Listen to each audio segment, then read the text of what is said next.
Hello, young soul. My father was always a practical man, one of those who believe that hard work is the answer to everything. When he decided to buy the farm, no one thought it was a good idea. The property was marked by tragedy. The previous owner had committed suicide, and the neighbors whispered dark stories about him and his family. This land never brings good luck, they said. But my father never cared about superstitions. The farm is too big to let it slip away, he would say, and he ended up buying it for a ridiculous price. We went there at the beginning of autumn, when the wind blew with an unusual force, and the leaves fell as if something was pulling them to the ground. The road to the property already gave a strange feeling, a slight pressure in the chest, as if the earth was trying to pull us into it. When we arrived, the house was more or less as we imagined, old, but still solid, like a bastion against time. The barn next to the house was in ruins, with the roof nearly collapsed, but that didn't seem to worry my father. "We'll renovate it. Soon everything will be fine," he said, and we started to move in. In the first few days, everything seemed normal. The walls creaked when the wind passed, the house exuded the smell of mold and old wood, but that didn't bother us. However, one night, after we had started to settle in, something happened. I was lying in my room, trying to fall asleep, when I heard a sound, distant and muffled, coming from the barn. A cry. It didn't sound like an animal, but like someone, perhaps a child. It was soft yet high-pitched, desperate, as if it were asking for help. I got out of bed, went to the window, and looked at the barn. There was nothing. Just shadows dancing in the wind, and a thick darkness that seemed to creep around the structure. I tried to ignore it, but the sound persisted. And it went on like this for days. Always at night, the crying returned, louder, more anguished. My father, as always, said it was just my imagination. "There's nothing there, it's just the wind or some lost animal," he would say. But something in my chest wouldn't let me be at peace. There was something wrong with that place, something I couldn't understand. I felt it on my skin, in the heavy air, as if the farm was alive in some way, watching, waiting. In the following days, my mother's behavior began to change. She had already been somewhat restless since we arrived, but now she seemed lost. When she spoke, her words were quick and disconnected, as if she were trying to understand something no one else could see. She started waking up in the middle of the night, her face pale, her eyes wide open, as if she had seen something horrible, something that left her marked forever. One night, she woke me up, crying softly. She whispered, "I saw the children. They are here, in the barn. They are buried alive." I didn't know what she meant by that, but the fear in her voice was real. It was the kind of fear you can't ignore, the kind that consumes you.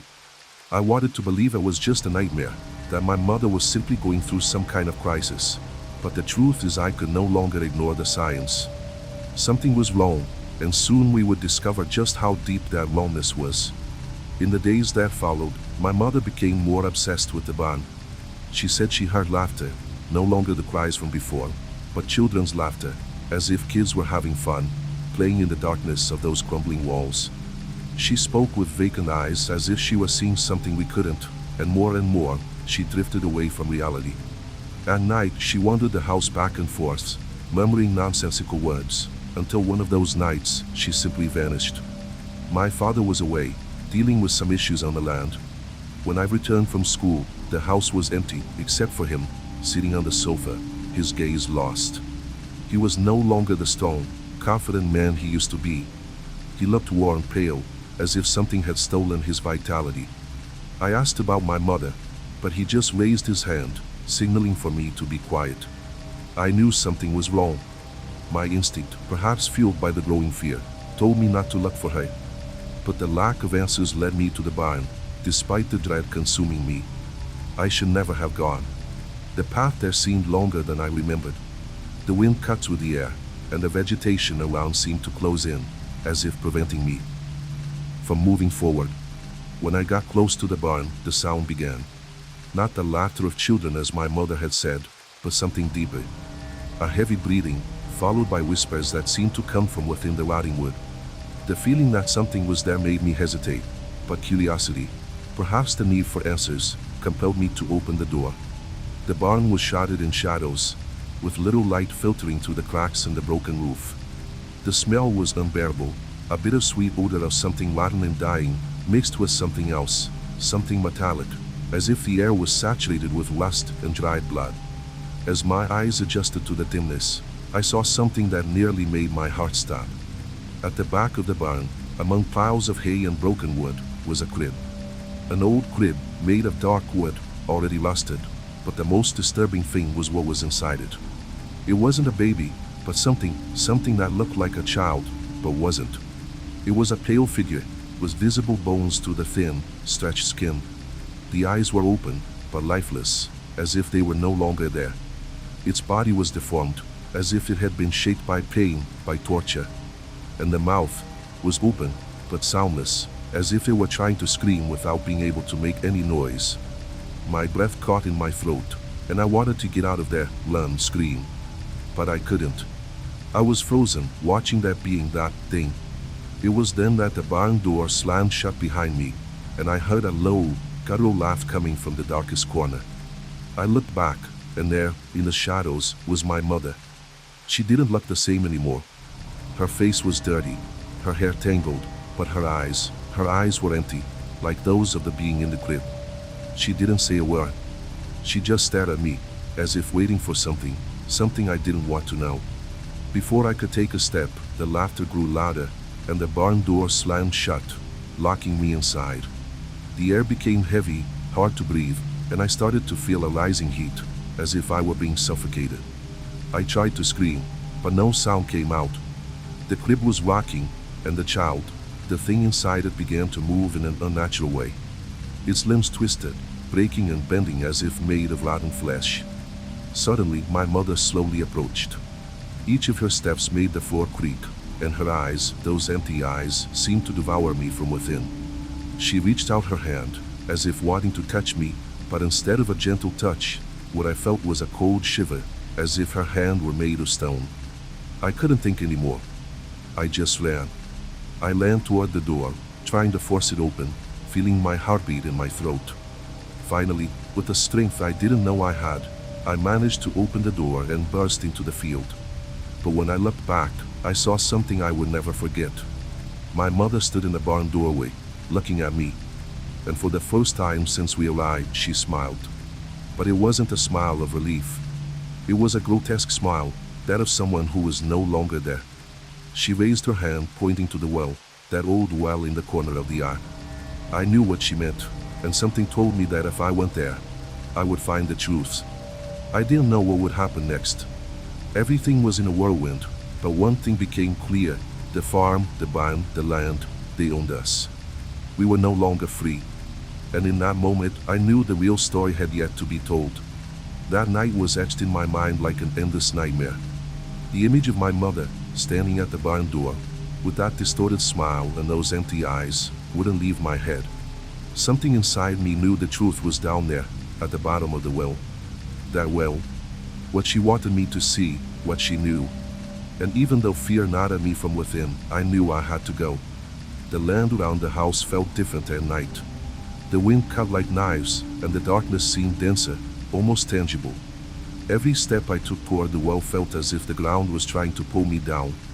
The sound of the wind mixed with my own racing heartbeat, as if it were pounding in someone else's chest. My mind was in turmoil. What would I find there? What had my mother seen? I no longer knew who to trust. I approached the well and looked into the deep hole that opened before me. The old, dusty rope hung to the side, with the broken bucket dangling at an odd angle. The smell of damp, rotten earth invaded my nostrils, and I felt a rising nausea, as if the very air were contaminated. But the most disturbing was the sound that came from within. First, a whisper.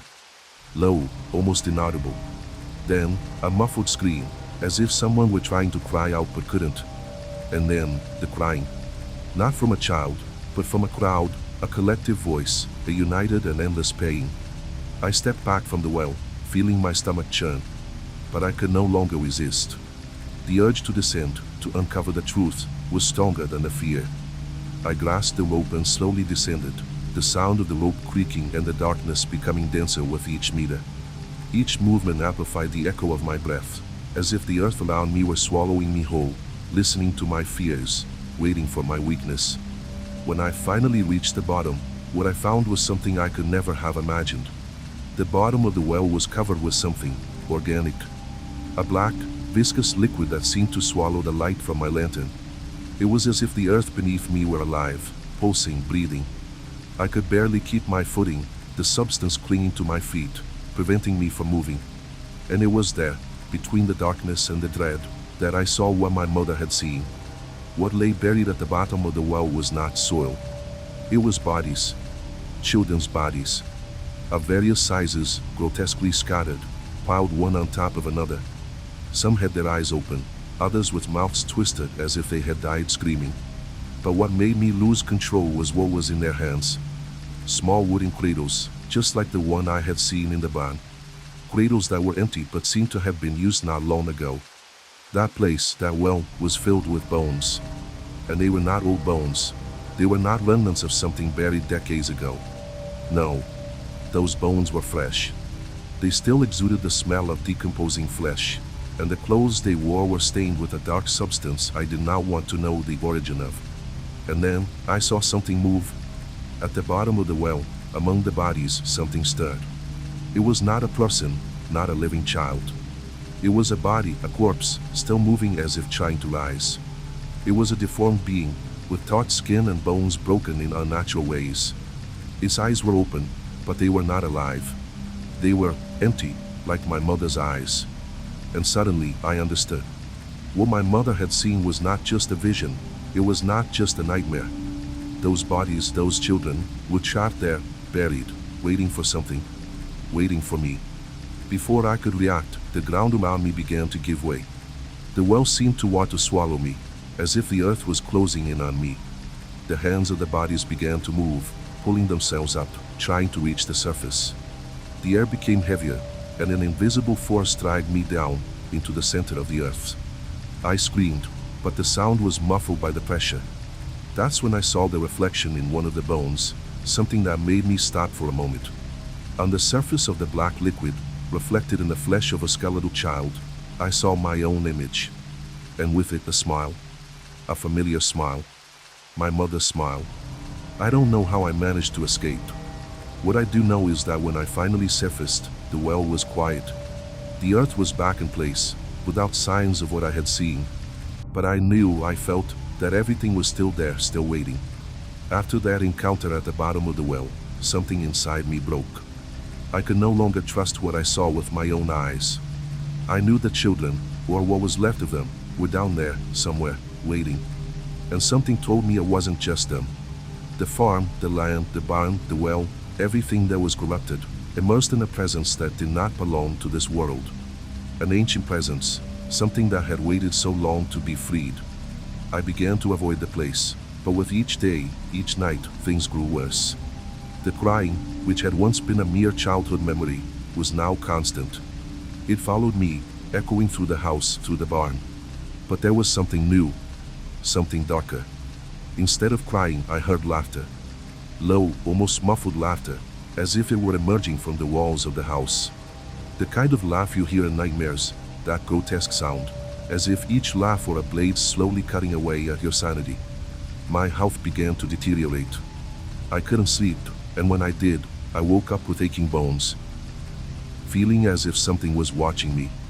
The fear was constant, but the most terrifying thing of all was the silence, the kind that came at night, when the sounds ceased, and the house became disturbingly quiet. Then one night, the silence was broken by a word whispered in the air. A word that made my blood run cold. Come back. It was my mother, or what was left of her. I knew I had to go back. Return to where it all began, where the horrors had originated. Return to the barn. And then, as if fate itself was forcing me to do so, I found myself once again there, in front of that old door, creaking and almost falling apart under the weight of everything it bore. The wood, dark and rotten, seemed alive, as if it breathed along with me. The smell of mold and decay filled the air, mixed with something else. Something metallic, like dried blood. I entered. The air was dense, heavy. Every step was a struggle not to succumb to that weight, that presence that crawled along the walls, through the shadows. As I approached the center of the barn, something caught my attention. A cradle. But it wasn't an ordinary cradle. It was an old one, made of dark polished wood, with macabre details carved into the sides, as if it were a piece of some kind of dark art. And there, lying in the cradle, was something. Something small, human, but deformed. A lifeless body that seemed to be sleeping, but whose eyes were open, empty, black as coal. And then it moved. Its eyes fixed on me, and its mouth opened, forming a hollow smile. A smile of pure disgust, as if the creature knew what I had already discovered. It knew my soul was trapped there, in that place. I tried to scream, but my voice failed. Everything around me seemed to spin. The shadows began to stretch, to twist, to take shape, and I knew I was no longer alone. Something was coming, something ancient, something that had been waiting for me. The figure of my mother appeared before me, but she was no longer my mother. Her eyes were sunken, her face distorted by pain and madness. She reached out her hand, and I felt as if I were being pulled into the darkness. She whispered, her voice hoarse and empty, "Now you belong to them. The cradle chose you." Before I could react, I felt the ground give way beneath my feet. I fell into the abyss, into the void, where the earth had opened up. Down below, I heard the crying again. But now, it was no longer a cry. It was an entire crowd of trapped souls, all those who had been forgotten, all those who had died to feed the evil that inhabited that farm. And I knew, deep within my being, that I would never escape. The cradle was not just a place of rest. It was a place of condemnation. And now, I was just another lost soul, one of the forgotten. If you felt a chill from what you just heard, imagine what else might be hidden in the shadows. Stay tuned, because our stories won't stop here. And who knows what is waiting for you next? Let your fear guide you, and continue with us, where darkness never abandons us.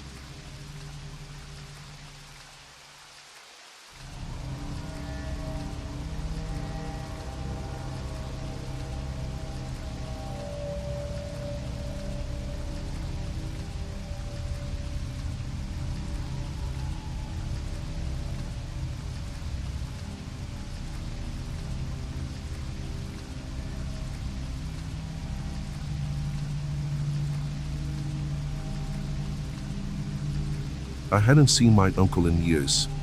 The last time we had contact, he could barely stand. Alcohol had slowly consumed him, and hunger did the rest. I found him lying in a filthy alley, murmuring nonsensical words, his gaze lost in the darkness of his own mind. He had been homeless for so long that the city already regarded him as part of the decaying landscape, a ragged specter, with no past or future. When I received the news of his death, I confess I felt relief. His suffering was over.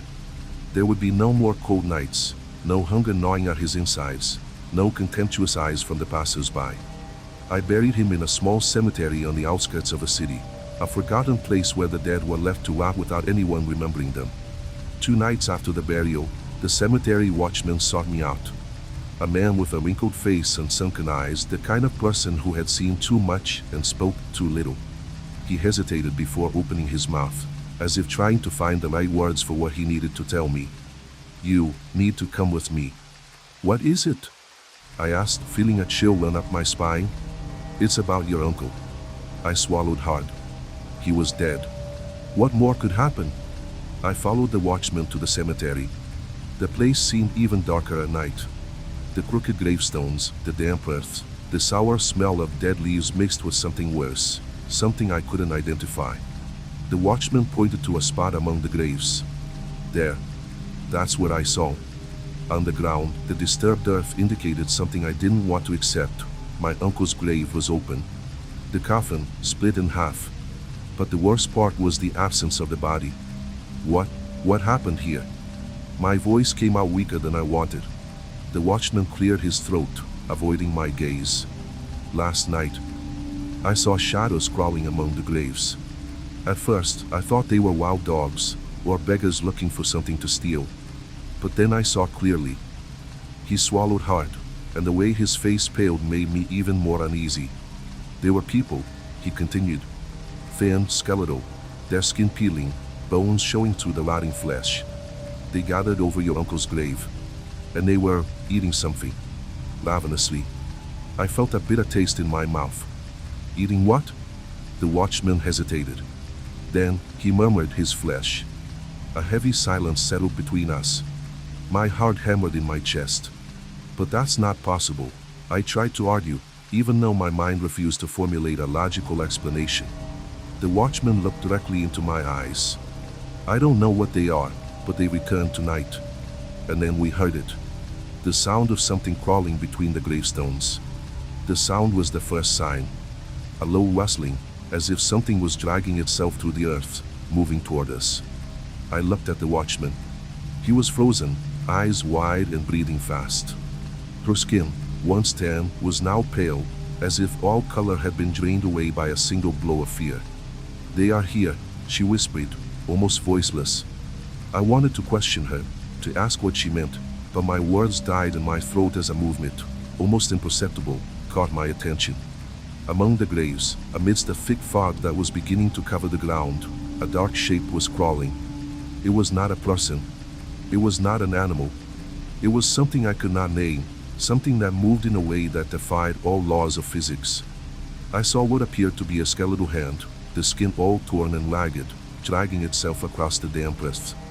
The flesh of the hand was being pulled beneath the soil, as if it were being tugged by invisible strings. And behind it, more hands emerged, more bodies. They were like shadows, thin and distorted figures that seemed to rise from the darkness itself, as if the cemetery were trying to swallow everything around it. The first thing that hit me was the smell. It was a nauseating odor, of rotting flesh, of something decaying far beyond time. It was as if the very earth were rotten. The shadows stretched unnaturally, as if the moonlight were being absorbed, leaving only a void of impenetrable darkness.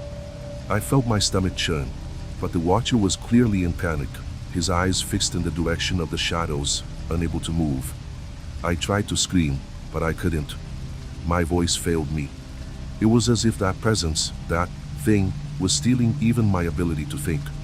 The earth moved as if it were alive, the gravestones cracking as those figures crawled, one by one, slithering among the graves with a sickly desperation. It was when they got close to me that I saw the horror in its entirety. Each of them had torn skin, their flesh blackened and dry. I could see the bones beneath, broken into pieces, as if they had been shattered, as if the body were being eaten away from the inside out. And their eyes, those eyes. There was no humanity in them. There was no soul. They were just dark sockets, empty abysses reflecting the deepest fear, the fear of being devoured, of being consumed by something that has no end. And then, the worst happened. One of them raised its head, as if noticing me. Its lips parted, revealing sharp, rotten teeth, as if it had recently chewed on something human. The sound of its breath was inhuman, like a muffled growl, a sound echoing in my mind, like a premonition of what was to come. That was when the watcher finally moved. He ran. I don't know if it was desperation or the purity of survival instinct, but he turned and fled. I wanted to scream at him, to warn him, but I couldn't.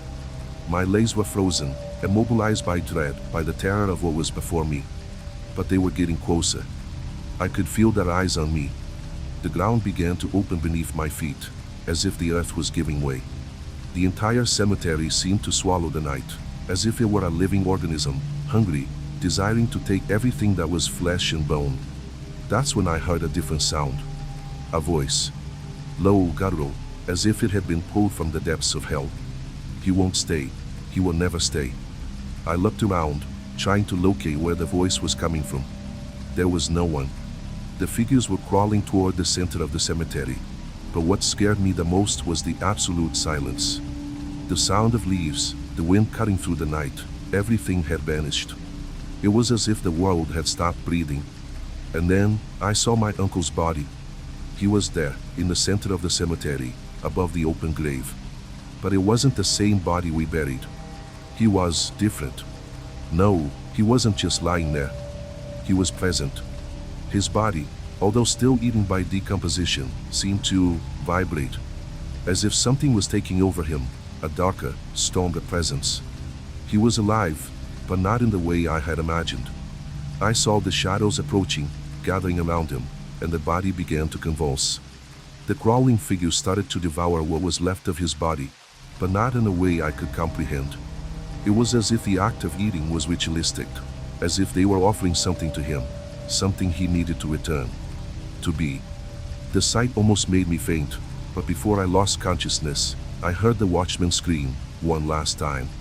He was dragging himself on the ground, hands outstretched, trying to grasp something he could not see. It was then that the darkness consumed him. When I woke up, it was already day. The cemetery was empty. The weak sun lit up the broken graves and tombstones, but there was no sign of the watchman. I was alone, in the midst of a field of the dead, and the only thing that remained was the smell of the earth and the echo of the watchman's words. They return. And when they return, it's to take everything that's left. But the worst was yet to come. I didn't know what to do. The morning seemed even darker than the night. The sun was weak, and the shadows stretched grotesquely across the cemetery, as if the ground itself was trying to hide what had happened there. The smell of decay still lingered in the air, mingling with the scent of fresh earth, as if death had left an indelible mark on the soil. I crawled out of the cemetery, trembling. The vision of my uncle's body, deformed and surrounded by the creatures, was still etched in my mind, like a scar that wouldn't heal. Every step I took toward the town felt like an eternity, and the thought of returning to that village never left me at peace. But what I feared the most was what would come next. Those beings, those crawling shadows, were somewhere out there, and my uncle, or what was left of him, was with them. I knew I couldn't escape. In the following days, I began to hear whispers, incomprehensible sounds that emerged from nowhere, as if the wind carried voices from another world. Fear began to erode my sanity. I felt as if I were being watched. The empty gaze of the creatures seemed to follow me, as if escaping what I had seen was no longer possible. The people of the town, the few souls still wandering around, seemed to stir around me. I noticed furtive glances, false smiles, and a growing sense that I was not alone, not even in my own home. One night the phone rang. The line was strangely silent, not a sound at all, but I knew who was on the other side. Fear tightened my chest, as if my insides were being crushed by the pressure of an invisible presence. When I finally spoke, my voice came out hoarse, almost inaudible. Hello? There was no answer. Just the sound of the wind, a muffled rustling that mixed with something else. Something else strange. Something that seemed to pulse on the line. Suddenly, a guttural voice, like a whisper, could be heard. He will not rest. He needs to return. The phone fell from my hands. I dared not look at the device. I didn't want to know who was speaking, or what it meant. But the truth was imposing itself relentlessly. My uncle, or what was left of him, was not dead. He never was. The next night, the nightmare became reality. I was sitting in my chair, trying to find some rational explanation for everything I had experienced, when the sound of something being dragged in the hallway froze me. The footsteps were heavy, as if a body were being dragged across the floor, and the creaking of the old wood echoed with every movement. I quickly got up, but what I found made me tremble with fear. The door to my room was ajar, and through the crack, I saw something that should not exist. The figure was there, motionless, at the edge of my vision. It lay on the floor, its thin, deformed body, with broken and shattered bones. The skin, now greenish and peeling from the flesh, seemed to be coming off, like a decaying crust. Its head was turned toward me, the large, empty eyes holding only a trace of humanity in their distant reflections. The smile forming on its dead lips was not natural. It was not that of a human being.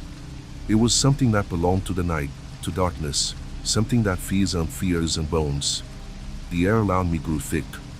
I felt their presence, the other figures, moving slowly along the walls, down the hallway. The sound of crawling footsteps drew nearer, and the house, once welcoming, now felt like a mausoleum. I knew it was no longer just a simple human who had visited my uncle at the cemetery. It was no longer a watcher, no longer just a homeless person. It was something more, an entity that should not be among us, a force that fed on emptiness, on a hunger that never ceases. With my eyes fixed on my uncle's body, I began to understand. He had not been taken by death. He was calling for something, calling for me, calling for everyone. And I was chosen. The shadows began to take shape. The figures that once crawled were now standing, their heads almost touching the ceiling, their bones creaking with every movement. I saw their faces, or what was left of them, distorted by an endless eternity. They were surrounding me. There was no escape. The air became unbearable, too heavy to breathe. My throat was closing with each second. It was then that a cold hand reached out to me. The touch of decaying flesh froze my body. I knew that hand did not touch me like a human. It touched me like something that should not be, something that fed on fear. And before being consumed by that touch, I heard the voice once more, now louder, more distorted, coming from the mouth of the being that was my uncle. Now you are part of us. And so, the house fell silent. The figures disappeared, taking what was left of me. My uncle, or what he had become, slowly devoured me, without haste, as if it were part of a ritual of an eternity that would never end. The last breath of life that remained in me dissolved into the air, as I found myself falling into a darkness that would never cease. And if you are wondering what happened to me, or if this was real, look no further for answers. They are everywhere, waiting, watching. They do not forget. They never forget. The feast of the lost never ends, and the lost never rest. They are among us. The silence was absolute. I was immersed in darkness, my body being torn apart by shadows, but the worst was yet to come. The emptiness around me seemed alive, breathing with a frequency that aligned with my own heartbeat, as if fear was directly connected to my nerves. There was no more room for escape, no more refuge. I knew I was trapped in an endless cycle. The creatures, those who were beings of flesh and bone, were now nothing more than an echo, a reflection of what existed. I could no longer distinguish between reality and hallucination, whether it was fear blinding me or if what I saw was truly there. The house, the cemetery, the phone, everything dissolved into a single mass of pulsating darkness. The figure of my uncle, or what was left of him, appeared before me. He was no longer skeletal, no longer decomposing. He was something different now. Something more. He smiled at me. And it was in that smile that I saw. Not a human smile, but something deeper, something that came from the bowels of the earth, something that does not die. He called to me, inviting me to what I already knew, but did not want to believe, the feast. The others were there too. The lost ones. They were waiting. And I knew, the moment I saw them, that there was no more salvation. There was no more future, no past. I was merely a part of what they had become. The circle was closed. The sound of bones breaking around me was deafening, the weight of silence turning into something tangible. I felt a cold hand rest on my shoulder, and suddenly I saw the food. They were offering me something. Something I didn't want, but something I could no longer refuse. The smell was unbearable, a stench of rotting flesh mixed with a sweet scent, as if death itself had become a delicacy. "Eat," said a voice in the background. It was not a human voice. It was the voice of a being who had long been consumed by the abyss, something that had lost its humanity a long time ago. I looked at them. Each of them had empty eyes, twisted bodies, and the feeling of being devoured, inside and out, intensified. I knew what was coming. With blurred vision, fear starting to consume my reason, I knew that what was happening there was not just any ritual. It was not merely the end of a life. It was the return of the lost. And we, the living, were now part of the menu. They fed on the soul, not the flesh. And the moment you accept the invitation, you are theirs. I reached out for what they offered me. The rotten, disfigured flesh. The texture was horrendous, but I no longer knew what was real. My teeth clenched tightly, breaking the flesh. And when I swallowed, the sensation was instantaneous. I was one of them. Fear and pain became an extension of my own flesh. I no longer knew what to do, for what remained of me was no longer a human being. I was lost like everyone there. And then I saw. They were there, not just around me, but within me. Each of us, trapped at that table, was now part of a web. A web of lost souls that would never stop feeding.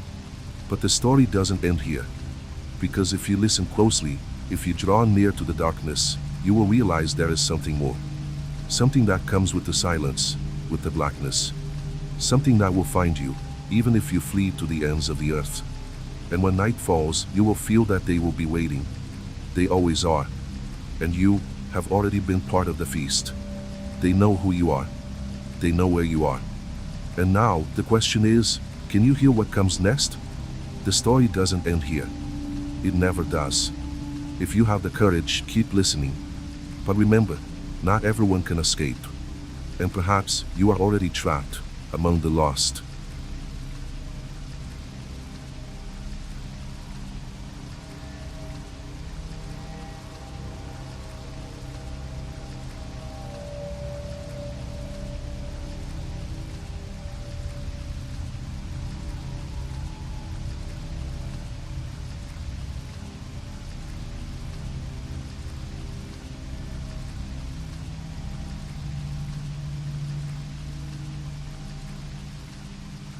I never believed in stories of possession or cursed objects. I always considered such things to be exaggerations to scare children or fuel urban legends. But after what I heard from Marcos, my childhood friend, something inside me changed. He told me the story a few months ago, on an ordinary night, with a trembling cigarette between his fingers and deep-set eyes, as if he hadn't slept in days. His voice was weak, almost a whisper, and by the end, he cried. An adult man, sobbing like a child, saying he would never be able to sleep peacefully again. After that night, I started to feel that something was wrong with the world. That perhaps evil was real. The story began with a gift. An innocuous gift. Marcos had a friend named Isabella, a lively, intelligent, and independent young woman. They had known each other since college, but in recent years, they had drifted apart a bit. The reconnection happened when he returned from a trip abroad and brought her a gift, a mask. He found it in a small antique shop in Southeast Asia, hidden at the back of a dusty shelf, as if no one wanted to touch it. It wasn't an extravagant mask, nor was it adorned. On the contrary, it was simple, made of dark wood, carved with human features that seemed too cold, too real. The seller, an elderly man with dull eyes, hesitated before selling it. This belongs to what cannot be named, he said, almost in a murmur. Marcos laughed. To him, it was just a curious piece to give as a gift. When he gave the mask to Isabella, she was enchanted. She twirled the object between her fingers, observing the details with fascination. It was light yet sturdy, and it seemed to have been made just for her. With a playful smile, she put the mask on her face. It was for an instant, a brief moment. But Marcos noticed something. Her eyes. They seemed empty. Just for a second, but they were wrong. As if someone, or something, was looking out from within her. Isabella laughed, took off the mask, and thanked him for the gift. But Marcos felt a strange chill. It was a primitive instinct, something he couldn't explain. He should have listened to that feeling. In the following days, strange things began to happen. Small changes, nothing that immediately raised suspicion. Isabella seemed distracted, sometimes losing herself in the middle of a conversation. She talked to herself without realizing it. One night, while chatting with Marcos via text, she said she felt like she was being watched inside her own apartment. As if, when turning her back to the mirror, her reflection continued to look at her. The following week, Isabella mentioned she had been having strange dreams. In the dreams, she was in a dark forest, surrounded by whispers coming from all directions. Thin, sharp voices speaking a language she didn't understand. Whenever she tried to run, her feet sank into the ground, as if she were trapped. And looking up, she saw a figure among the trees. Someone wearing a mask. But the worst came later. One night, she woke up standing in the middle of her room. She didn't remember getting up. Her body felt cold, and her legs trembled. But what made her blood run cold was the state of her hands. They were stained with dried blood. She rushed to the bathroom, desperate, washing her hands furiously. Her heart hammered in her chest. The blood wasn't hers. There were no injuries on her body. The apartment door was locked from the inside. She was alone.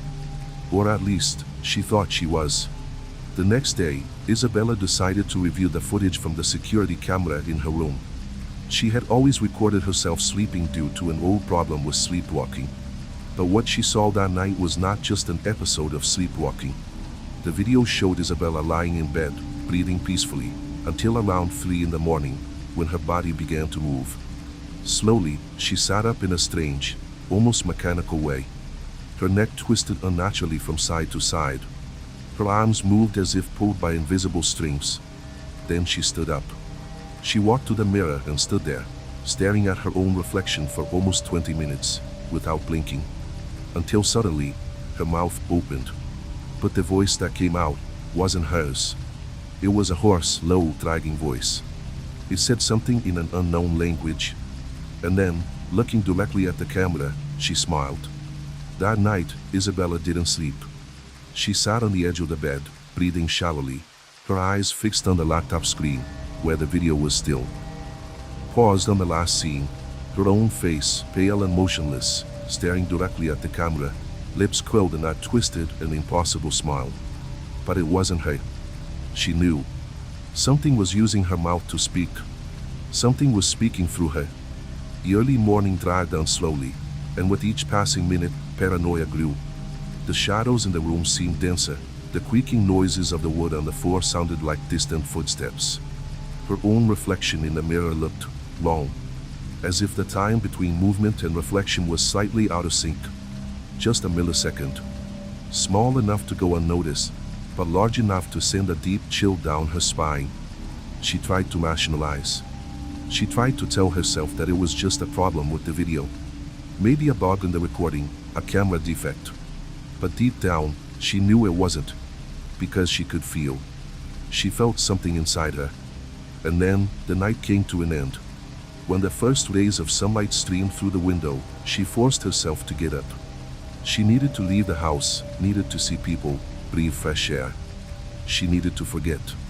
But when she looked in the mirror before leaving, she felt a chill run down her spine. Her eyes. For a split second, they weren't hers. They were deep, empty, like those of a corpse. But that wasn't the worst part. In the mirror's reflection, her mouth moved, and she hadn't spoken a word. In the following days, the feeling of strangeness only worsened. Time seemed to dissolve. Hours disappeared without explanation. She found herself in places without remembering how she got there. Strange words whispered in her mind during the shower, while having coffee, at the exact moment before falling asleep. Small distant voices laughing. And every night she dreamed of the same thing, the dark forest, the whispers growing, the figure standing among the trees, the mask. But the dream began to change. Now, at the end, the figure walked toward her. She always woke up sweaty, trembling. And then she started to notice something else. The mirror. At certain moments, it seemed her reflection was a few seconds behind. As if the glass wasn't just reflecting, but watching. Then, one day, she decided to test it. She stood in front of the mirror and raised a hand. The reflection mimicked her. But when she lowered her hand, the reflection hesitated for a moment before following the movement. Her heart raced. It was impossible. She pushed the thought away, told herself she was tired, that it was just her imagination, until she received a message. It was from Marcos. Isabella, where were you yesterday? She frowned. Yesterday? She hadn't done anything special. She had gone home early and slept, or at least she thought she had. What do you mean? She replied. The 3 dots indicating that Marcos was typing appeared, but took a while. Then came the response, you were at my door. At 3 in the morning. I saw it on the cameras. You stood there, looking inside my house for over half an hour. The phone dropped from her hand. She didn't remember leaving the house. But something inside her whispered that it was true. Isabella's world began to crumble at that moment.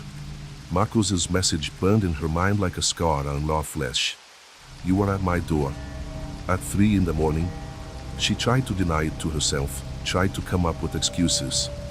Maybe Marcos had confused her. Maybe it was someone else who looked like her. But the truth pulsed inside her chest, pulsed on her goosebumps, in the feeling of something crawling inside her head.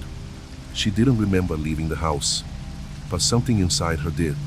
She tried to reply to Marcos, but her hands trembled too much to type. She got up from the sofa and walked to the door. She needed air, needed to get out, to escape that suffocating feeling. But when she turned the doorknob, she felt something sticky on her fingers. Her heart nearly stopped. There was blood on the doorknob. She instinctively pulled her hand back and looked at her trembling fingers. The tips were stained dark red. With a lump in her throat, she ran to the bathroom. The mirror was there, waiting. But she didn't want to look. She took a deep breath and raised her hands in front of her face. Her nails were dirty with blood. She turned on the tap and scrubbed her fingers furiously, as if she could tear it from her very skin. But the blood didn't seem to want to come off. It was ingrained, sunk into the creases of her palm. When she finally managed to clean it, she raised her eyes, hesitantly, to the mirror, and froze. Because in the reflection, the blood was still there. She blinked. Once. Twice. Her reflection didn't blink back. The world fell silent. The air grew dense, heavy, sticky like a spider's web. And then, the mouth of the reflection opened. But Isabella didn't say anything. The voice came without her moving her lips. "You let me in." The bathroom light exploded. She couldn't remember how she left home. Her legs moved on their own, guided by pure terror. The street seemed strange, blurred, as if she were trapped in a dream. People passed by her, indifferent, while Isabella trembled, eyes fixed on the ground, repeating to herself that she was crazy. That she could only be crazy. But then, the phone rang. She answered automatically, not even looking to see who it was. "Isabella?" It was Marcos's voice, trembling. "What's happening to you?" She opened her mouth to respond, but the sound that came out wasn't hers. It was a dry, hoarse sound, as if something was scratching her vocal cords from within. On the other end of the line, Marcos fell silent. And then he whispered, "I know it's not you." She hung up the phone. The streets began to seem increasingly long, as if the world around her was slowly warping, like a wet paper about to dissolve. Every corner seemed to lead to the same place. Every face that passed seemed vaguely familiar, like imperfect copies of people she knew. The sky was gray, without sun, without birds, without wind. And then, she realized, she was no longer in the real world. Or maybe, the real world was no longer in her. The whispers began. Small at first, like a buzzing. But they grew, multiplied, until they seemed to come from all directions. The ground became uneven beneath her feet. The street stretched, twisted, as if she were trapped inside a living labyrinth. She tried to run. But to where? There was nowhere left to escape. Because the thing inside her didn't need her to run. It was already inside. Inside her skin. Inside her eyes. Inside her very name. Marcos knew something was wrong. Since the last time he saw Isabella, there had been a strange weight in the atmosphere around him. Something that made him feel a deep chill, as if her presence was sucking the light and warmth from the environment. But when he answered the call and heard that sound, a dry, long sound coming from her mouth, a shiver ran down his spine. He hung up the phone with sweaty hands, trying to ignore the feeling that he had heard something else. Something hidden behind the noise of the call. Something that breathed. He decided to go to her apartment. He needed to see with his own eyes. When he arrived, he found the door ajar. The building's hallway was empty, the silence heavy. Marcos felt a knot in his throat. He knocked on the door, hesitantly. "Isabella?" No answer. He stepped inside. The apartment was dark, the curtains drawn, the smell of dampness and sweat permeating the air. The floor was covered in dry footprints, as if someone had walked barefoot there several times. But what truly made him stop was the mirror in the living room. It was covered in scratches. They weren't ordinary scratches, they weren't marks of damaged glass. They were words. "Get me out of here." Marcos's heart raced. He moved toward the hallway that led to the bedroom, the hair on his arms standing on end with each step. The silence felt wrong, as if the apartment itself were holding its breath. The bedroom door was ajar, and through the crack, he saw Isabella was sitting on the floor, with her back to the door. But her reflection in the mirror was facing him, and it was smiling. Fear paralyzed him. Isabella's body was motionless, her back rising and falling irregularly, as if she was struggling to breathe. The reflection, however, seemed more alive than she was. Her eyes gleamed in a strange hue, something not human. Then, the reflection opened its mouth and murmured in a drawn-out tone, "You shouldn't be here." Marcos felt his muscles lock up. He wanted to run. He wanted to get out of there. But he couldn't. Isabella's body trembled. Slowly, she turned her head to face him. Her face was pale, her eyes sunken, but there was something much worse. Her lips were smeared with dried blood. And then, her voice, or whatever was using her voice, whispered, "It's getting hard to hold on." Marcos felt bile rise in his throat. "I say, what's happening to you?" His voice came out weak, almost a whisper. She blinked slowly. Her body seemed to be fighting against something invisible. Her fingers dug into the floor. "I don't know," her voice faltered, as if something inside her was trying to take control. And then, the mirror began to tremble. It was a low sound at first, like glass cracking under pressure. But it soon turned into a horrible hissing, a piercing noise that seeped into his brain. Isabella's reflection in the mirror began to contort, her facial features twisting as if someone were pulling them from the inside out. And then, it stepped out of the mirror. Isabella's reflection detached from the glass. Marcos recoiled, his chest exploding with terror. The being now in the room had her form, but it was not her. Its eyes were deep black holes, and the mouth stretched into an impossible smile, stretching to the limit of its skin. Finally, the thing whispered. Marcos grabbed Isabella by the arm and tried to pull her away, but her body felt too heavy, as if it were being sucked into the ground. The reflection began to walk towards them. With every step he took, the room seemed to darken, as if the light itself were fleeing from the presence of the entity. "Get out of my skin," murmured Isabella, her eyes wide, her breathing irregular. But the thing in the mirror laughed. A suffocated, misshapen laugh that reverberated in his chest as if each sound were being repeated in his mind. Then, Marcos saw the mask. It was on the floor, fallen next to the mirror. And now he understood. The thing had come with it. He acted on impulse. He grabbed the mask with both hands and, without thinking, hurled it against the mirror. The glass shattered. A monstrous scream echoed through the room. Isabella fell forward, her eyes rolling. The reflection vanished amidst the shards scattered on the floor. The room fell silent. For a moment, Marcos thought it was all over. But then, he realized. The mask was still there, intact. And for a brief second, it smiled at him. The silence that followed was thick, absolute. The room seemed frozen in time. Marcos felt sweat trickling down his neck as he watched the glass shards spread across the floor. The distorted reflection of Isabella still flickered in some larger pieces, but something was wrong. Even without the frame of the mirror, the image was still there. Isabella gasped, kneeling with her fingers dug into the floor. Her eyes were unfocused, as if her mind were trying to escape from a bad dream. "Is it over?" she murmured, her voice weak.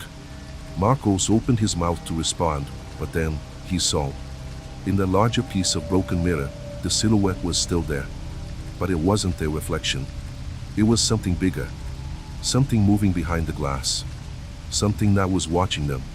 Marcos's chest tightened, the terror rising in his throat like poison. He felt it now. It felt as if someone were pressing against him, as if invisible fingers were lurking, ready to pull him into that broken piece of reality. Then the mask moved. It wasn't a common tremor. It breathed. The wood expanded and contracted slightly, as if something inside it were inhaling for the first time in centuries. Marcos felt his muscles lock up. And then it spoke. A hoarse, dragged-out voice, laden with something inhuman. "I'm not done yet." The light in the room flickered violently. A noise of grinding glass filled the air, as if the shards scattered on the floor were trying to reunite. Isabella screamed, clutching her head tightly, her eyes wide. "It's inside me," she screamed, her nails tearing at her own skin. "It's still here." And then Marcos saw. Her reflection in the glass was no longer mirroring her movements. Isabella was writhing, trying to pull away, but her image reflected in the mirror stood still. And slowly, a distorted smile began to spread across the reflection's face. An impossible smile, stretching the skin beyond what was human. Her voice sounded different. "Thicker. More long. I see you," said the reflection. Marcos grabbed Isabella by the shoulders, trying to pull her away, trying to drag her from that horror. But it was too late. something pulled from inside her. The reflection emerged from the glass. An arm extended from the mirrored floor, thin, deformed fingers digging into Isabella's shoulders. Her eyes turned completely white. Her mouth opened in a silent scream. Then, she began to be dragged into the mirror. Marcos tried to hold her, tried to pull her back. But she was sucked in as if being swallowed by an endless pit. The glass cracked one last time, and she disappeared. The apartment fell silent. Marcos fell back, his heart racing so fast he thought he would faint. But then, he felt one last shiver. The mirror was reforming. The shards of glass on the floor trembled, slowly moving against each other, coming together as if they were alive. Marcos held his breath. And in the new mirror that was forming, he saw. In the reflection of the room, Isabella was still there. Empty eyes. The warm smile. She moved to the surface of the glass and placed her hand on the other side. "Get me out of here." The lamp exploded. The image disappeared. The reflection returned to normal. Except Isabella was no longer in the room. She was never found again. Weeks passed. Marcos tried to forget. Tried to convince himself that it never happened. But the mask vanished that night. He never told anyone what he saw. Tried to live his life normally. But sometimes, in the dark corners of the house, he feels that something is watching him. That something is still on the other side. And then, one night, a news article in the paper made him freeze. An antique shop in a distant town. A rare wooden piece being sold. A mask. The story repeated itself. And now, it was someone else's turn to put the mask on their face.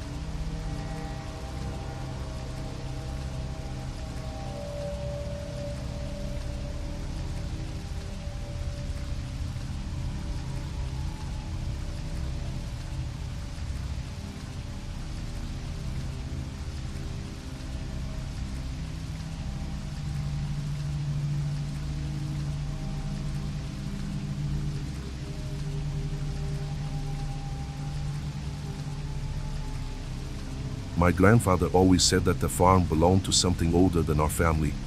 "This land is not just land," he would repeat. "It holds things we don't understand, things we shouldn't seek."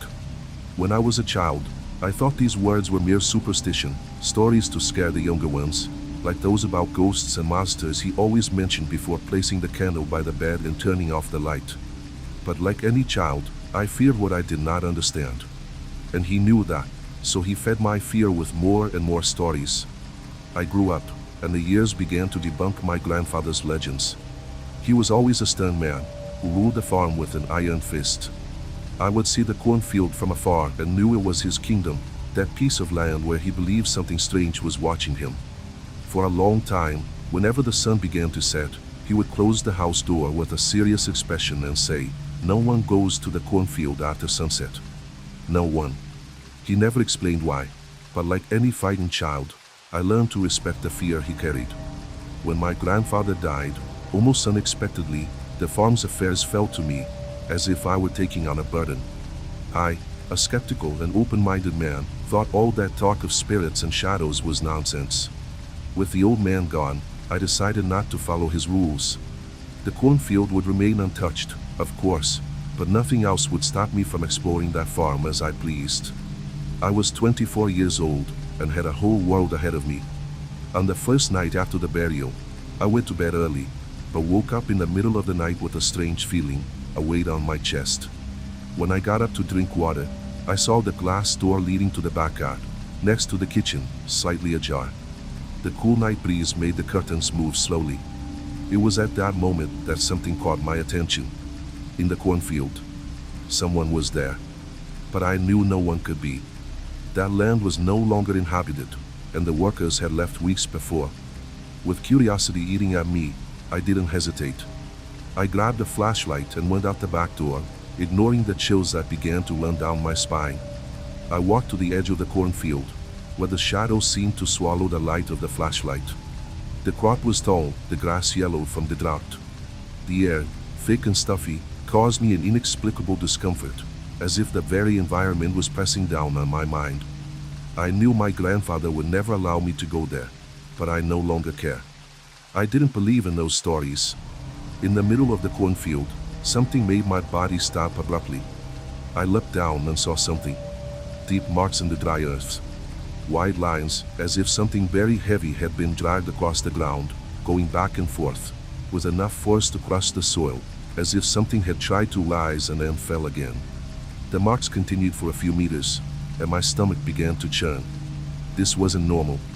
They weren't animal tracks. They were more, much more than that.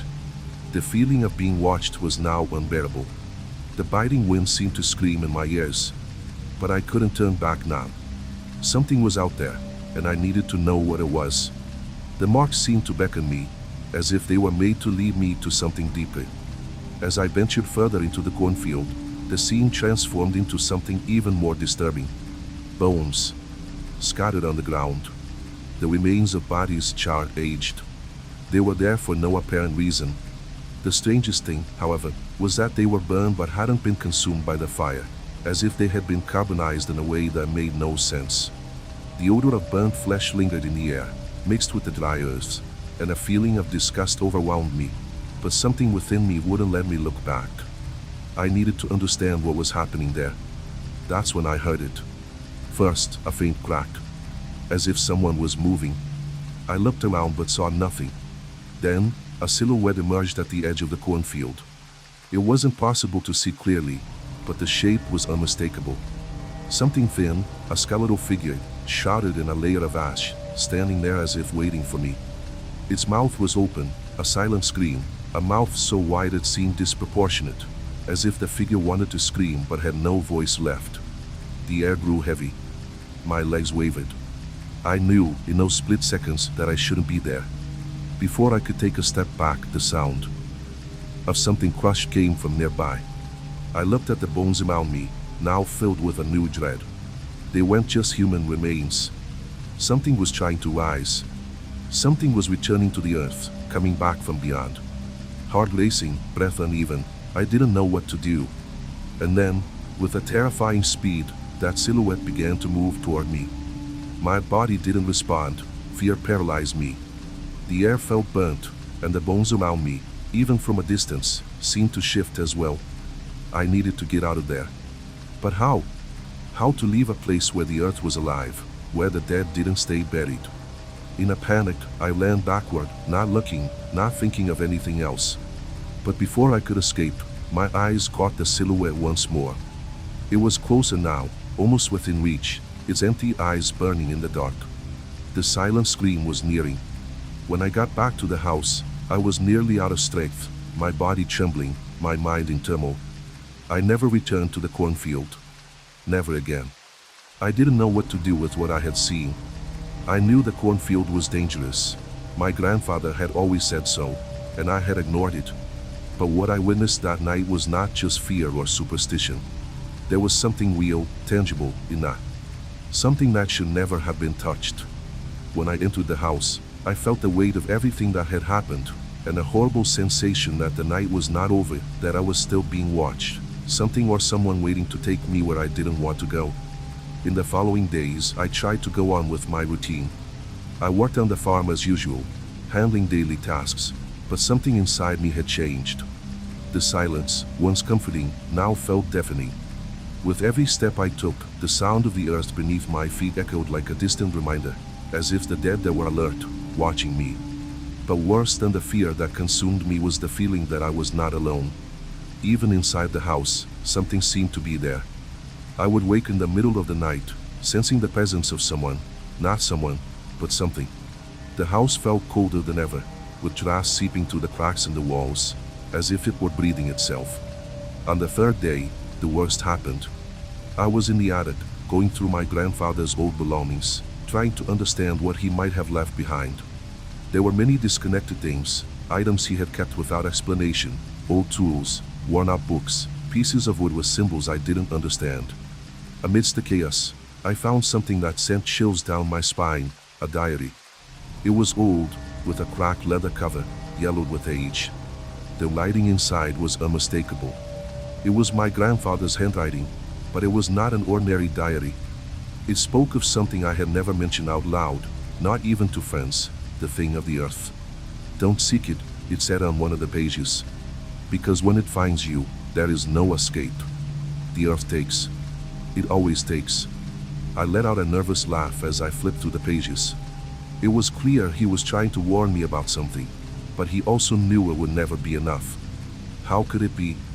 The man had always been obsessed with protecting the farm, but now, reading those words, I understood that the fear was not just for him, but for what was there, waiting. That night, I felt something new. Something closer, heavier. It wasn't just the weight of fear tormenting me, but the sensation that something was inside the house.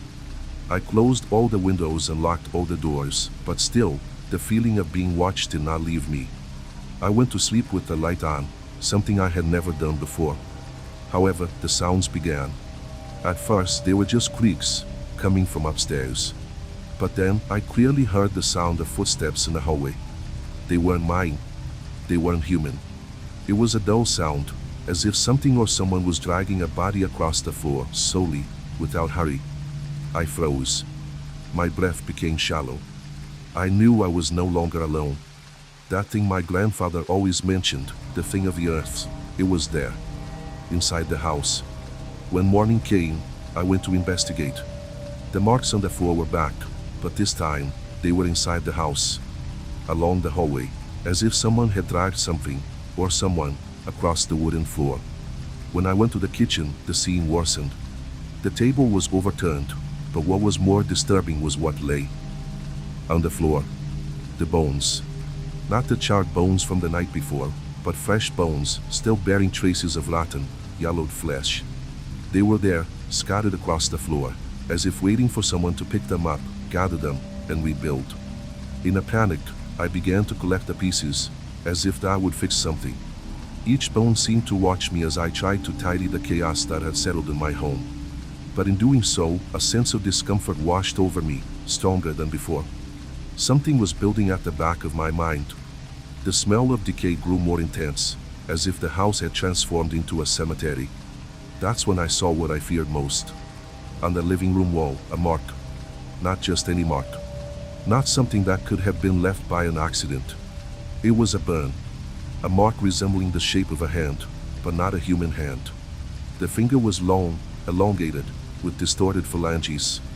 The edges of the mark seemed to have been made by something hot, something not burned, but in a way that couldn't be explained. I didn't want to go on. But in that moment, I knew that the farm wouldn't let me go. Not after all I had disrespected. Every corner of the house seemed to be molding to that presence, to that thing connected to the land, to the cornfield. And, like a lost soul, I found myself trapped. There was no way out. That night, when the sky was covered in dark clouds, I heard the scream. A muffled scream, coming from inside the house. It was a horrible sound, as if a torn throat was trying to call something, or someone. But when I rushed to see what it was, the sound stopped. The cornfield was silent, as if nothing had happened. However, looking out the window, I saw the silhouette again. It was there, at the edge of the cornfield. The ash man. His exposed bones, his burned skin, his thin, almost non-existent body. He was watching me. And although I knew there was no one else around, the feeling that something was waiting for me, something inside me, didn't leave me. That night was the last I spent in that house. The next day, I abandoned the farm. I put everything up for sale and left without looking back. The person who bought the farm, 3 months later, died. There was no explanation. His body was found burned, for no apparent reason, as if the land had taken another. The mark on the wall, the distorted hand, remains there to this day. And me? I never returned. Never again. But even now, whenever I lie down at night, I can hear the scream. And the silhouette, with its mouth open, waiting to call me again. After selling the farm, I thought I would be free. I thought that by leaving everything behind, I could escape it. But what I learned back then is that there are things you can't simply abandon. When you touch what you shouldn't, it finds you again. No matter where you go. I moved to the city. I started a new life, though every night, I felt a presence, a shadow watching me. It wasn't paranoia.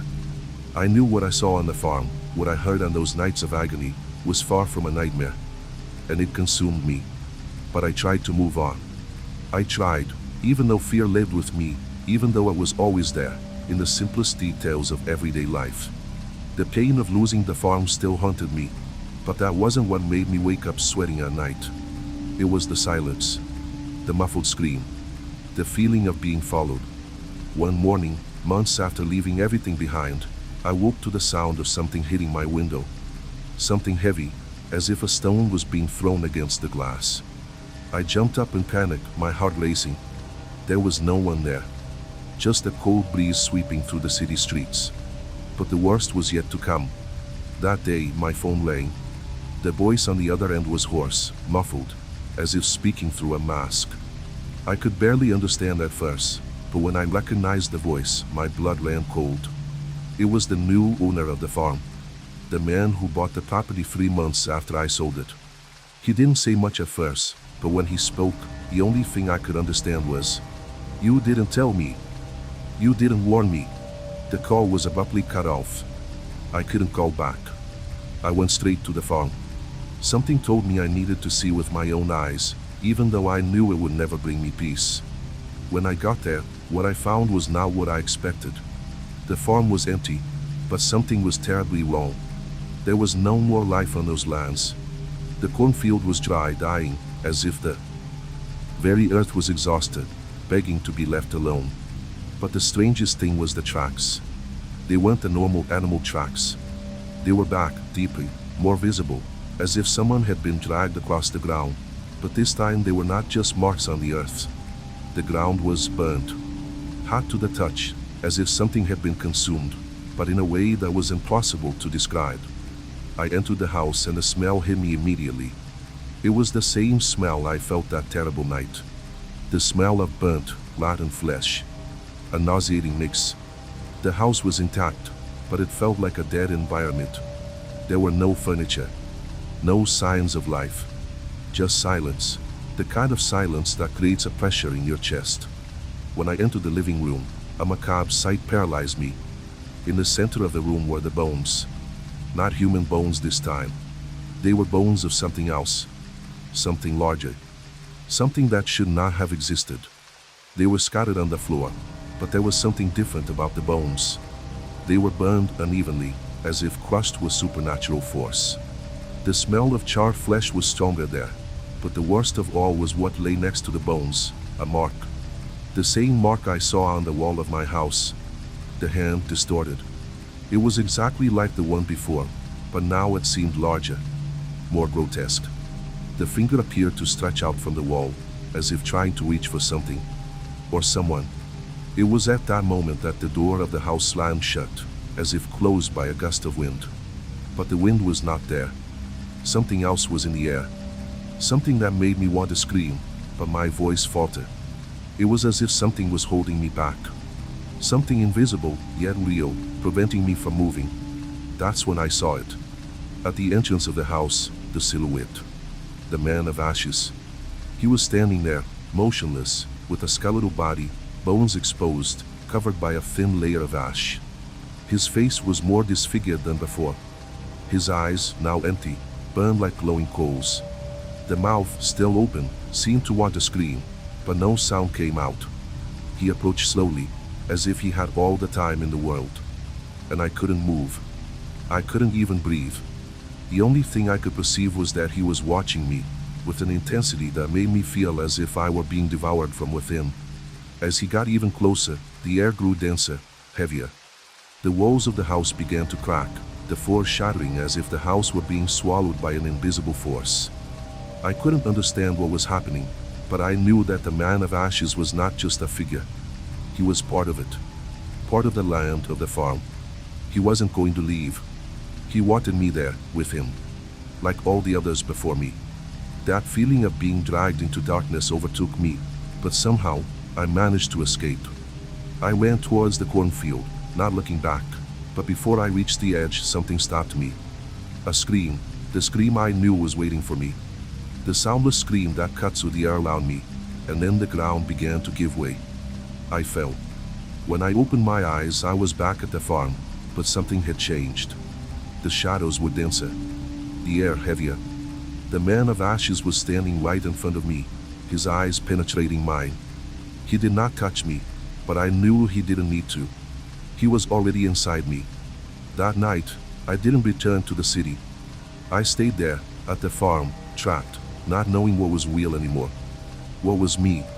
And the only thing I had left was a warning: never let the land take what does not belong to it.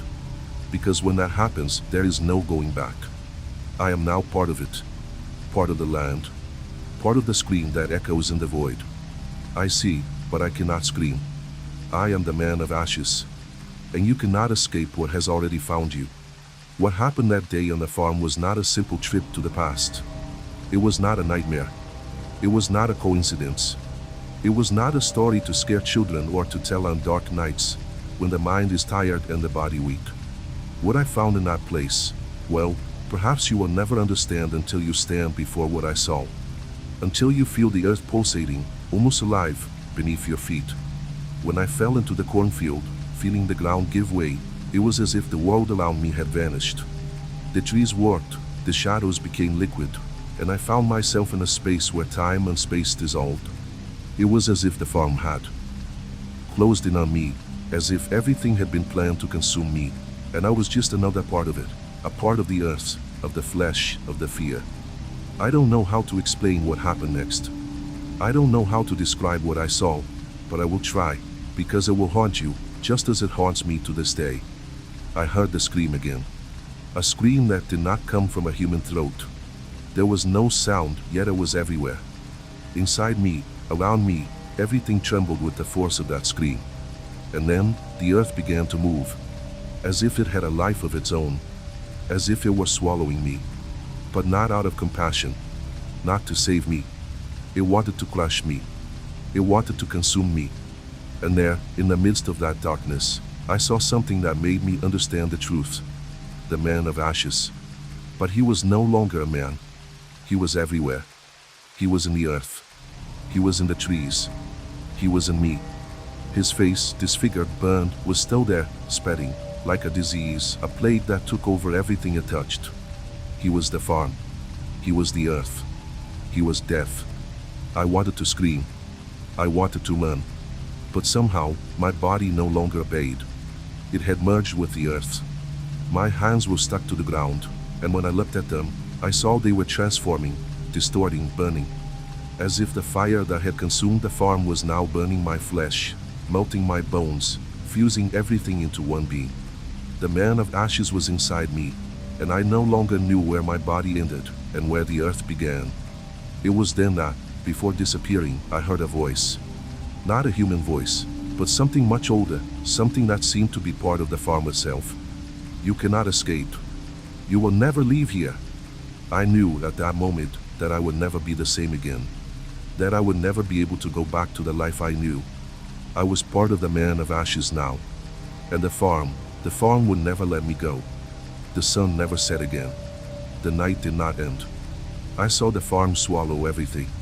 All those who came before me, all those who tried to escape, were there, transformed beneath the earth, like parts of what they were.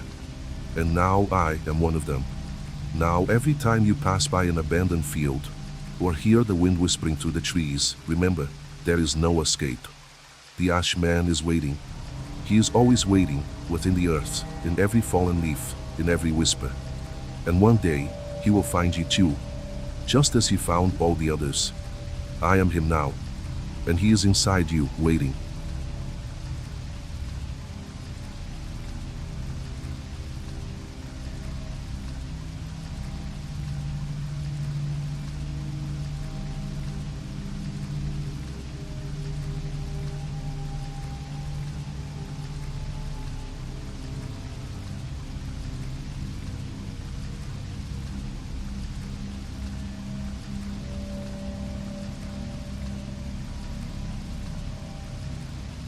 There had always been something strange about the cemetery, and my grandfather knew it. He had been the caretaker for as long as I could remember, always there, tending to the gravestones and the rose bushes that grew among the tombs. To him, the dead had their own language, a weight that the living could never comprehend. When I was little, he would often tell me that, even after death, some souls never found peace. He spoke of it with an urgency, as if his world were filled with a silent truth, a truth he feared to fully disclose.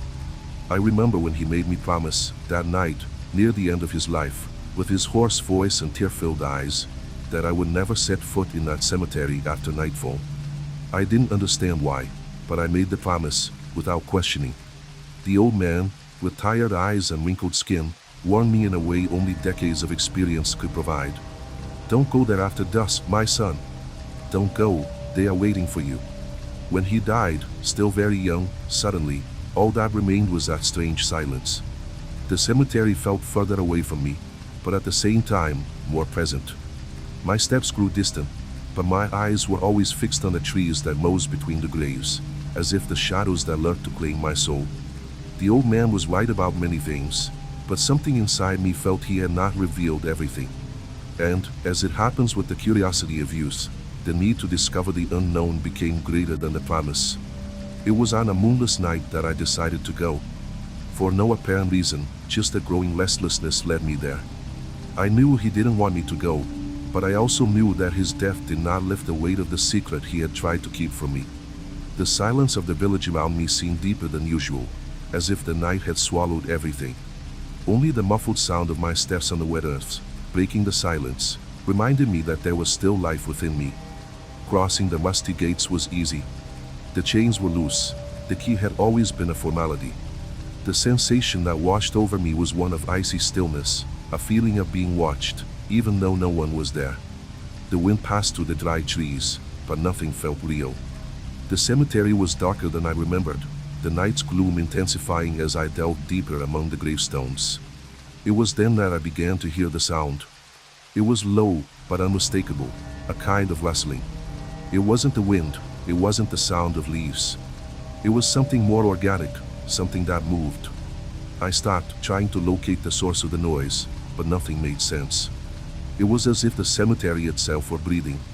The tension in the air thickened, and then something made me look back. Among the shadows, something moved, a pale silhouette, almost translucent. It wasn't a specter, but an unusual form that seemed to crawl, dragging itself between the graves. My skin crawled. The smell was the first sign that something was wrong. A putrid stench, mixed with something that resembled decomposing flesh, invaded my nostrils. It wasn't just the scent of death, it was the odor of something that should never have died. A trembling hand reached out toward me, long, twisted fingers without nails, as if they were not hands at all, but roots emerging from a decaying body. I wanted to run. I wanted to turn and flee, but something inside me paralyzed me. What were those things? They weren't ghosts. The way they moved, the manner in which their bodies, which looked human, were twisted and deformed indicated something far worse. A feeling of absolute terror took over me, and then, in the next instant, more forms appeared, more silhouettes, emerging from the shadows with slow, rhythmic movements. The stench became unbearable. My hands trembled. But the worst was yet to come. They saw me. Slowly and deliberately, their faces turned in my direction. They smiled. It wasn't an ordinary smile. Their teeth were chipped, sharp, a sickly white, as if the flesh that still remained was merely a support for their deformed mouths. The smile was not one of pleasure, but of something much darker. As if they knew something I didn't. As if they had already chosen me. And then they began to crawl toward me. Slowly. Impossibly slowly. As if the wait was part of the game. They didn't run. There was no hurry. Just a terrifying patience as their bodies moved through the damp earth, their eyes fixed on me. In that moment my body screamed for me to flee. But my feet felt too heavy, the air too thick. They were in no rush. They were just waiting to catch me. I don't know how, but I managed to move. Something inside me, perhaps a primitive instinct, took control. My feet, once heavy, now moved with frantic speed. I ran like I had never run before, without looking back, without daring to stop. The sound of something dragging behind me grew louder, as if the creatures were crawling faster than I could imagine, their bodies against the ground, breaking the stillness of the night with their repulsive movements. But the more I ran, the more the cemetery seemed to stretch. The gravestones, the tombs, the damp and dense air, everything seemed to distort around me, as if space was being compressed. becoming infinitely larger. The cemetery I knew, with its few rows of graves, now sprawled into a vastness of crooked, broken headstones and small open graves, as if the very ground had swallowed more dead than the earth could bear. When I looked back, my feet faltered. I knew I shouldn't have looked. They were there, closer than ever. Those deformed bodies crawling on the ground, moving with a cursed precision. The smile was still there, but now I could see the details more clearly. The open mouths, filled with broken teeth, didn't seem to smile with pleasure, but with an insane satisfaction, as if they knew the hunting time was about to end. My lungs burned, but I couldn't stop. The feeling of being watched, of being hunted, was overwhelming, as if the night had become a blank canvas, where I was the only color standing out. The stench of rotting flesh mixed with wet earth was unbearable. I couldn't breathe properly. But the worst, the most disturbing, was the sound. The sound of what was following me, a kind of rustling of stretched skin, bones slowly breaking as they dragged across the ground. That's when I heard something that made me stop, or rather freeze. A laugh. A low, guttural laugh, coming from a point further ahead, among the gravestones. It wasn't a human laugh. It was something more primitive, as if the creatures chasing me had their own language, a tongue made of pain and hatred. That laugh not only reverberated through the cemetery but seemed to seep into my mind, filling all the empty spaces with an absolute sense of helplessness. It was then that I saw, at the edge of the darkness, a figure. It was unlike the others, who crawled on the ground. This one stood up, slowly, with an almost elegant movement, as if it had all the time in the world. What made my bones freeze wasn't the figure itself, but the expression etched on its face. It wasn't one of death. It wasn't one of despair. It was an expression of waiting, a torturous and unbearable wait. My eyes scanned its body, trying to understand what was before me, but something didn't make sense. It was wearing old clothes, torn, dirty with dirt and blood. But the most disturbing thing was what it held in its hands. A piece of wood. It wasn't an ordinary stick. It was a stake, with a strange shape, as if it had been crafted to fit perfectly into human flesh. An object that seemed more like an extension of that creature's own body, as if it had created it for a very specific purpose. The laughter ceased. Silence took over the cemetery, now deeper than before. I could feel the weight of death around me, but also a sense of expectation. The air was thick, as if something was about to happen. My feet were glued to the ground. My muscles no longer responded. Only my eyes, which couldn't look away from the figure ahead. That's when the creature lifted its head. Its eyes, black as endless wells, shone in the darkness. There were no pupils. There was no life. There was only a darkness that seemed to swallow everything around. And then it spoke. "You shouldn't have come." The voice was not human. It was as if an echo of multiple voices had blended together, creating something that did not belong to this world. There was no compassion, no anger, only an absolute coldness, as if existence and death were one and the same for her. And before I could react, she raised the stake. The sound of flesh being pierced echoed through the cemetery. But it was not my body that I felt being struck. It was the earth. The stake drove into the ground with a supernatural force, making the soil shift and writhe as if it were alive. The sensation that the cemetery itself was about to reveal itself as an entity, a malignant force patiently waiting for its time, overtook me. I don't know how long I stood there, paralyzed, unsure of what to do, while the creature continued to watch. But one thing became clear: whatever those things were, they were not ghosts, nor were they dead. They were something much older, something that should never have been awakened, something that did not want to rest. And I was no longer just a mere witness. I had been marked. Time, or what I considered to be time, seemed to warp. I was there, trapped in a paralysis that I didn't know was physical or mental, but I felt every second drag on as if they were hours. My breathing was heavy, each inhale a struggle, as if the very air was trying to suffocate me. The cemetery, this place that once seemed to be merely a collection of graves in a forgotten field, now appeared to be a living organism. The trees, crooked and twisted, bent as if they wanted to swallow me.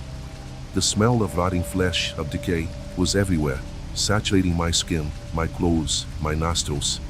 I could hear the rustling again, But now it was no longer the sound of creatures moving on the ground. No, this sound came from above.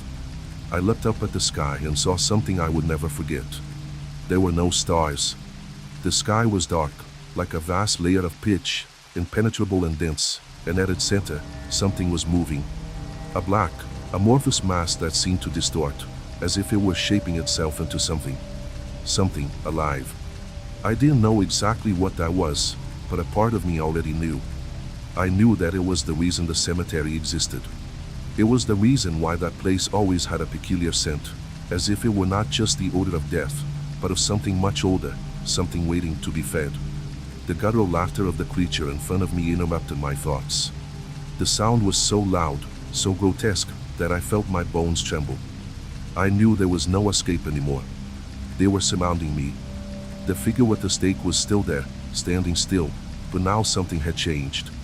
I could no longer distinguish the faces of the other creatures, but I could feel their growing presence.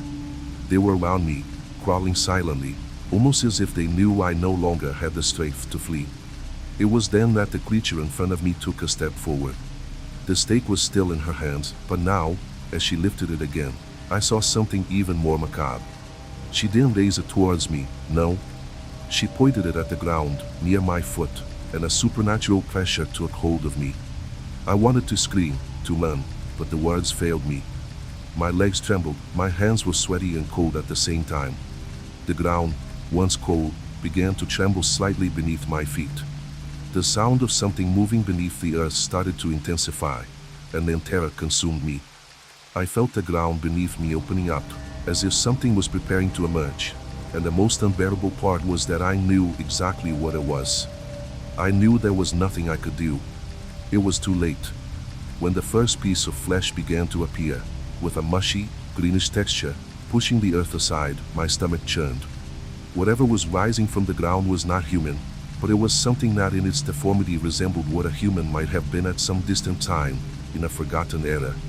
The bones were broken, the muscles atrophied, and the skin, if it could still be called that, was stretched, dark, and foul.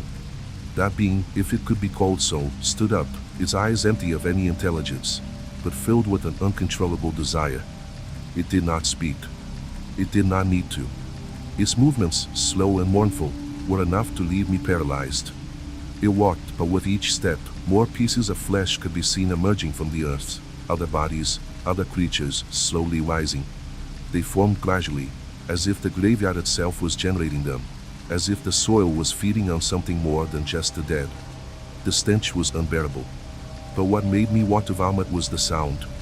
The sound of teeth breaking, cracks of bones, something dragging over the earth, something that was no longer human, but an abyss of terror, a distorted existence that should never have been. They were coming out of the ground, a line of the undead who sought no peace, sought no rest. They were there for something more sinister. The being that had spoken to me, the one holding the stake, began to walk slowly toward me.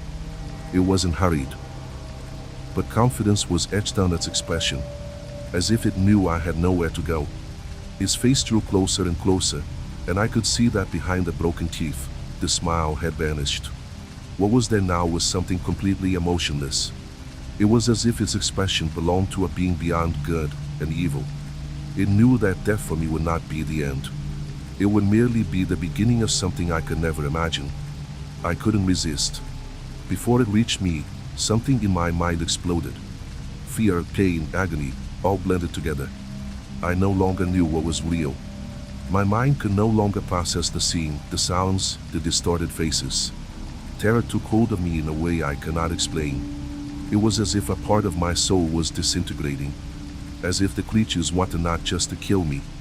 They wanted something more. Something I was not prepared to understand. I don't know what happened next. I don't know how, but suddenly, everything went dark. Not like an ordinary night, but like a total erasure of reality. When I woke up, I was back in my bed. My body was sweaty, cold.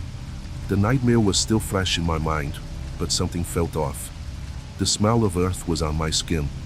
The sound of guttural laughter still echoed in my mind. The figures, the creatures, were there, in the shadows of my room, watching me. Their eyes, like dark wells, stared at me. There was no peace for me. Not anymore. That mark, the weight that had been placed upon me, would never leave me again. And I knew that, even in my room, in my home, I was still in that cemetery. They were with me, and the waiting had only just begun. I don't know how much time has passed since that night in the cemetery. What was once a nightmare now felt like a constant reality, an invisible presence that followed me with every step I took. The smell of earth was still on my skin, and the echoes of guttural laughter, which never ceased to haunt my mind, chased me in every silence. Every dark corner, every shadow on the walls, brought with it the weight of something I could not fully comprehend. But there was no doubt, something had changed. I was no longer the same person. That night, the feeling of being watched was unbearable. I was in the kitchen, trying to do something as simple as making coffee, but my hands trembled so much that I almost dropped the coffee jar on the floor. And that's when I saw it. In the reflection of the window, there they were, in the darkness of the yard. Those eyes. They were no longer shadows. They were no longer just distorted memories of a horrible night. They were there, patiently watching me, waiting. I could see the outlines of the creatures moving, crawling slowly, as if they knew that my fear was what fed them. In a panic, I tried to run, but my feet were once again paralyzed, as if an invisible force held me in place. With every movement I tried to make, it became more difficult. And the worst part, the most disturbing, was that I already knew. I already knew that death would not come to me in the way I imagined. It wouldn't be a silent escape. It wouldn't be a relief. They didn't want me dead, at least not immediately. What they wanted was something far worse. It was then that the vision before me distorted. The room seemed to stretch into a deep abyss. I felt, once again, the sensation that the very ground was about to swallow me. The air was so thick that I struggled to breathe. The smell of rotten flesh, of death, invaded my lungs, and it was at that moment that I realized. It wasn't just those creatures, those deformed things, that were hunting me. No. They were here for something much more terrible. They were taking me to the abyss. The abyss that stretched within me, inside my soul, as if I had been marked from the moment I stepped into that cursed cemetery. The figure of the stake, which had seemed merely a sentinel before, now stood before me. Its eyes were empty, but its teeth, those broken teeth, were closer than ever.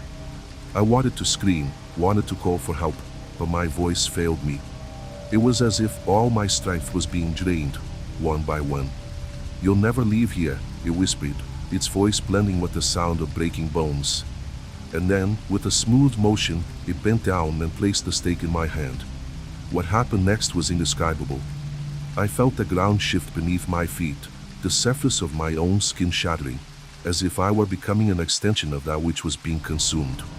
The stake was not a weapon. It was an invitation. And it was at that moment that everything went dark. I don't know if I was consumed by the abyss or if reality itself shattered around me, but what I do know is that when I awoke, I was no longer who I was. The mirror reflected a face that did not belong to me. I could see the broken teeth, the dark, cracked skin, the eyes black as pitch. But the most frightening of all was what was in my mind. I was no longer just a man, lost in a nightmare. I was one of the creatures. I was part of the abyss now, like those who rise from the earth, those who never depart. And then I realized, they don't want us dead. They want us to become like them. They want us to become the nightmare itself. And the worst part is, they have already won. They already have us. I am now one of them, and they are waiting for you. If you have the courage to reach the end of this story, then know that you have already been marked. The dead do not rest. They wait. What happened to me can happen to anyone. The question is not if you will be visited, but when. If you thought this was just a story, I have a sad truth for you. They are closer than you think.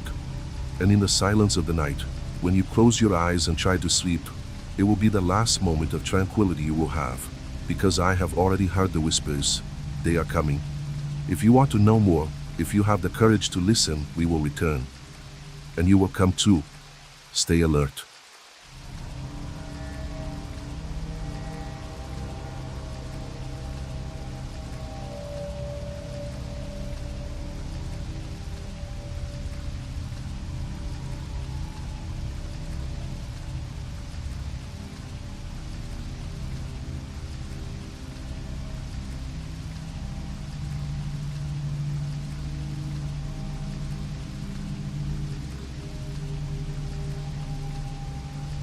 I was at work when my friend Louise told me.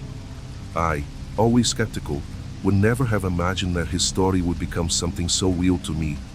He began, with a hesitant voice, as if searching for the right words. Man, I need to tell you about a strange thing that happened with Anna. Anna was a woman I knew vaguely. She lived alone in a secluded house at the edge of town. The house always felt somewhat empty, both in terms of presence and life. When someone mentioned Anna, it was hard not to associate her with an image of loneliness, a question mark in the lives of others. She didn't talk much about herself and never seemed well integrated into the community. I don't know, maybe it was all in her head, Louise continued. But something was wrong with Anna. She started saying she felt like someone was watching her house. It's not that she was paranoid, but it felt real. The kind of thing that sticks with you.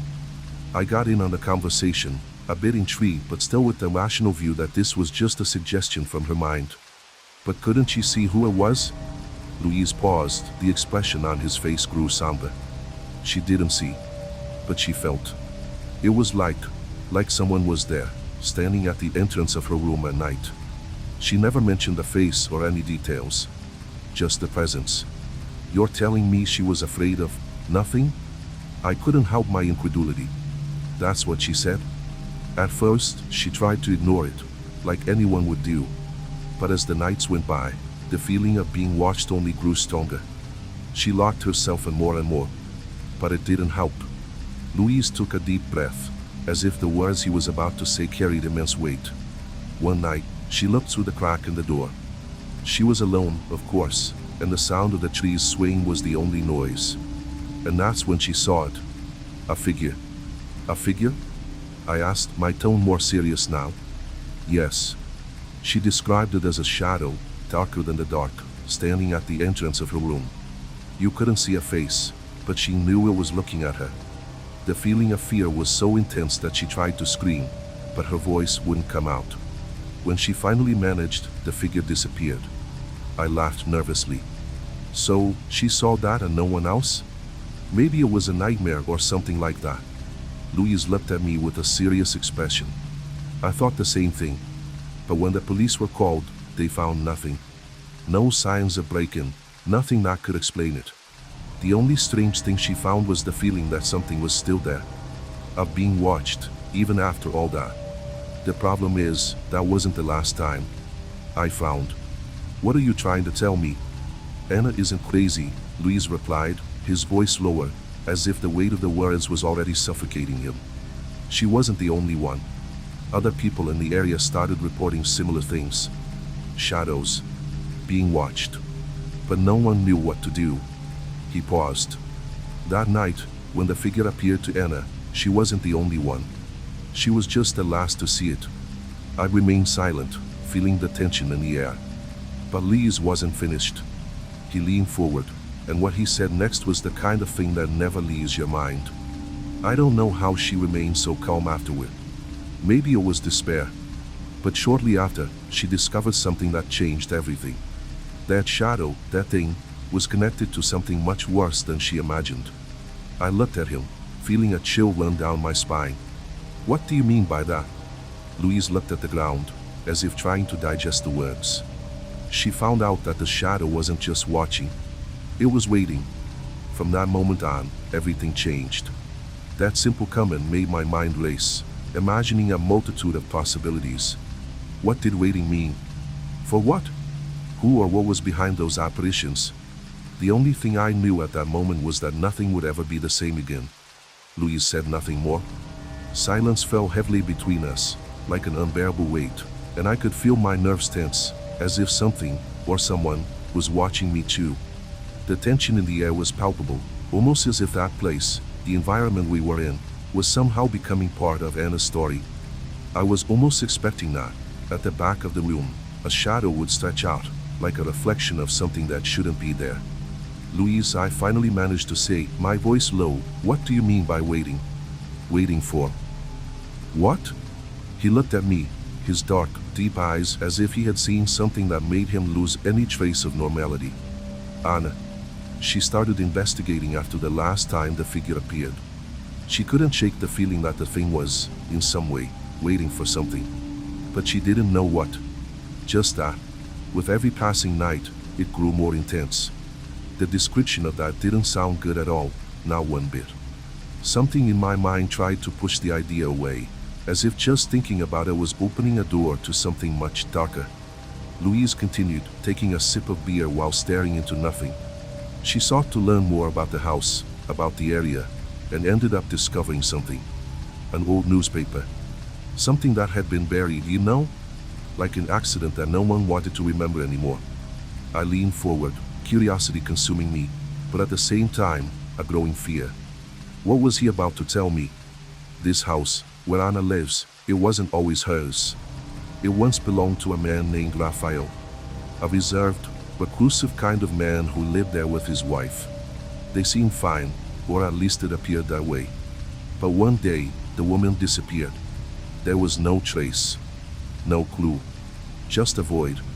Raphael was never found, and the house remained empty for years, until Anna bought it. But how does this relate to the shadow? I asked, already beginning to feel a cold shiver take over my body. Why would this change anything? Louise swallowed hard. Because the story doesn't end there. There's something much more sinister involved. During the time the woman was missing, some people claimed to have seen things. Shadows at night on the road. Strange sounds. They talked about a figure walking among the trees. No one ever really knew what happened. Until, during one of the investigations, a detective found a diary at the bottom of an old trunk in the upstairs of the house. The diary belonged to Raphael. He paused, his eyes now fixed on me, almost challenging. The diary spoke of something he did, something he started doing shortly after his wife disappeared. He began to wait. The figure that Anna saw, the shadow, was described in the diary. And what was he waiting for? It wasn't a person. It was the next victim. Those words hung in the air, as if I could reach out and touch them. Victim? Yes, Louise said, almost whispering. He began to prepare people. Not physically, but in a much more psychological way. He watched them, slowly getting closer, never appearing, just staying there, in the shadows. He instilled fear.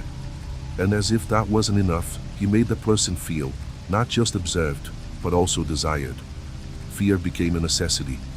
And then he killed. I felt a knot in my throat. I was hearing this like a story, like a horror tale that didn't fit with the real world. But everything was starting to make sense. Anna's presence, the watched nights, the growing feeling of being observed. And now, with the discovery of the diary, the pieces were coming together in a horrific way. But this can't be real, I said, trying to reject the obvious, trying to make my mind return to reality. It can't be that this Raphael did all of this. It can't be that the shadow, whatever it is a person. A psychopath.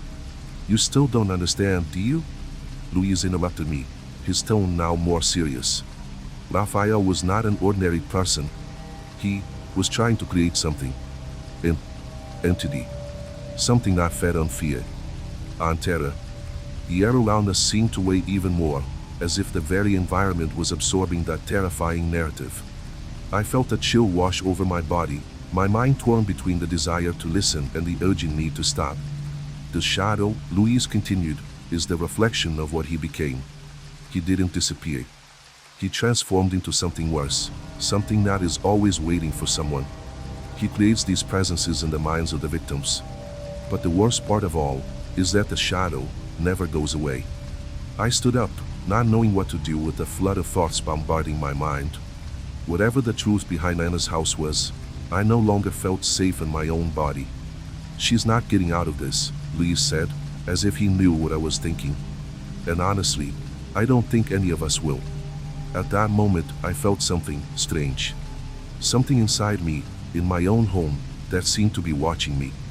A presence, something distant yet tangible. I didn't know if the feeling came from the story or something deeper, darker that was now lurking. I no longer knew what was real. After that conversation with Louise, the feeling that something was watching me intensified in an unbearable way. I thought I was imagining things, that it was just a story, a horror narrative to scare, but the truth was different. That sensation, that growing paranoia, settled in me like a silent plague. as if every sound, every step, every breath in my surroundings was amplified, as if in every corner of my house, a shadow awaited me, patiently, waiting for the right moment to manifest. I tried to go on with my life, do what anyone would do, ignore the signs. But each night, the tension grew. What Louise had told me about the figure lurking, waiting for the next victim, wouldn't let me rest. I tried to rationalize.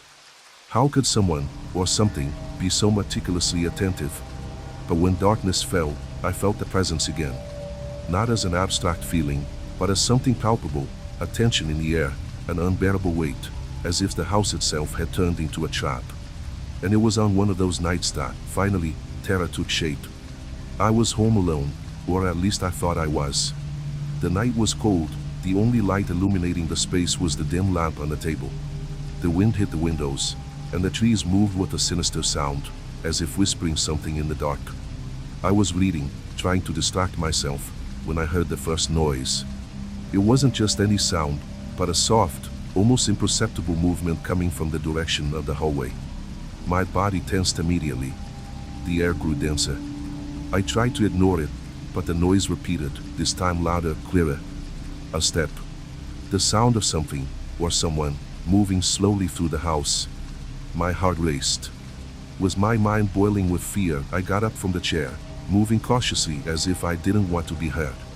I walked toward the hallway. The sound seemed to come from there. As I approached, I felt a pressure in my chest, as if the air were being withdrawn from my body, making everything around me feel even more oppressive. The hallway was empty. The walls bare, with peeling paint that seemed to swallow the light. No sign of movement. But that's when I heard it again. This time, closer. I stopped, frozen, blood almost stopping in my veins. It was a breath. A warm, irregular breath, as if someone were waiting to be noticed. I could feel the heat of the breath nearby, very close, but there was no one there. There was nothing but a deafening emptiness. It was then that I realized, the shadow. It was not a mere illusion or a trick of light. The shadow was there, at the door of my room. It stood still, motionless, like an indistinct silhouette stretched across the wall. There was no face, but there was a presence. Something that fed on fear, waiting to make the next move. I tried to scream, tried to run, but my body was paralyzed. Panic seeped into my veins like poison, and the sensation of being watched became unbearable. The silence dragged on like an agony, while the shadow seemed to grow, swallowing the entrance to my room.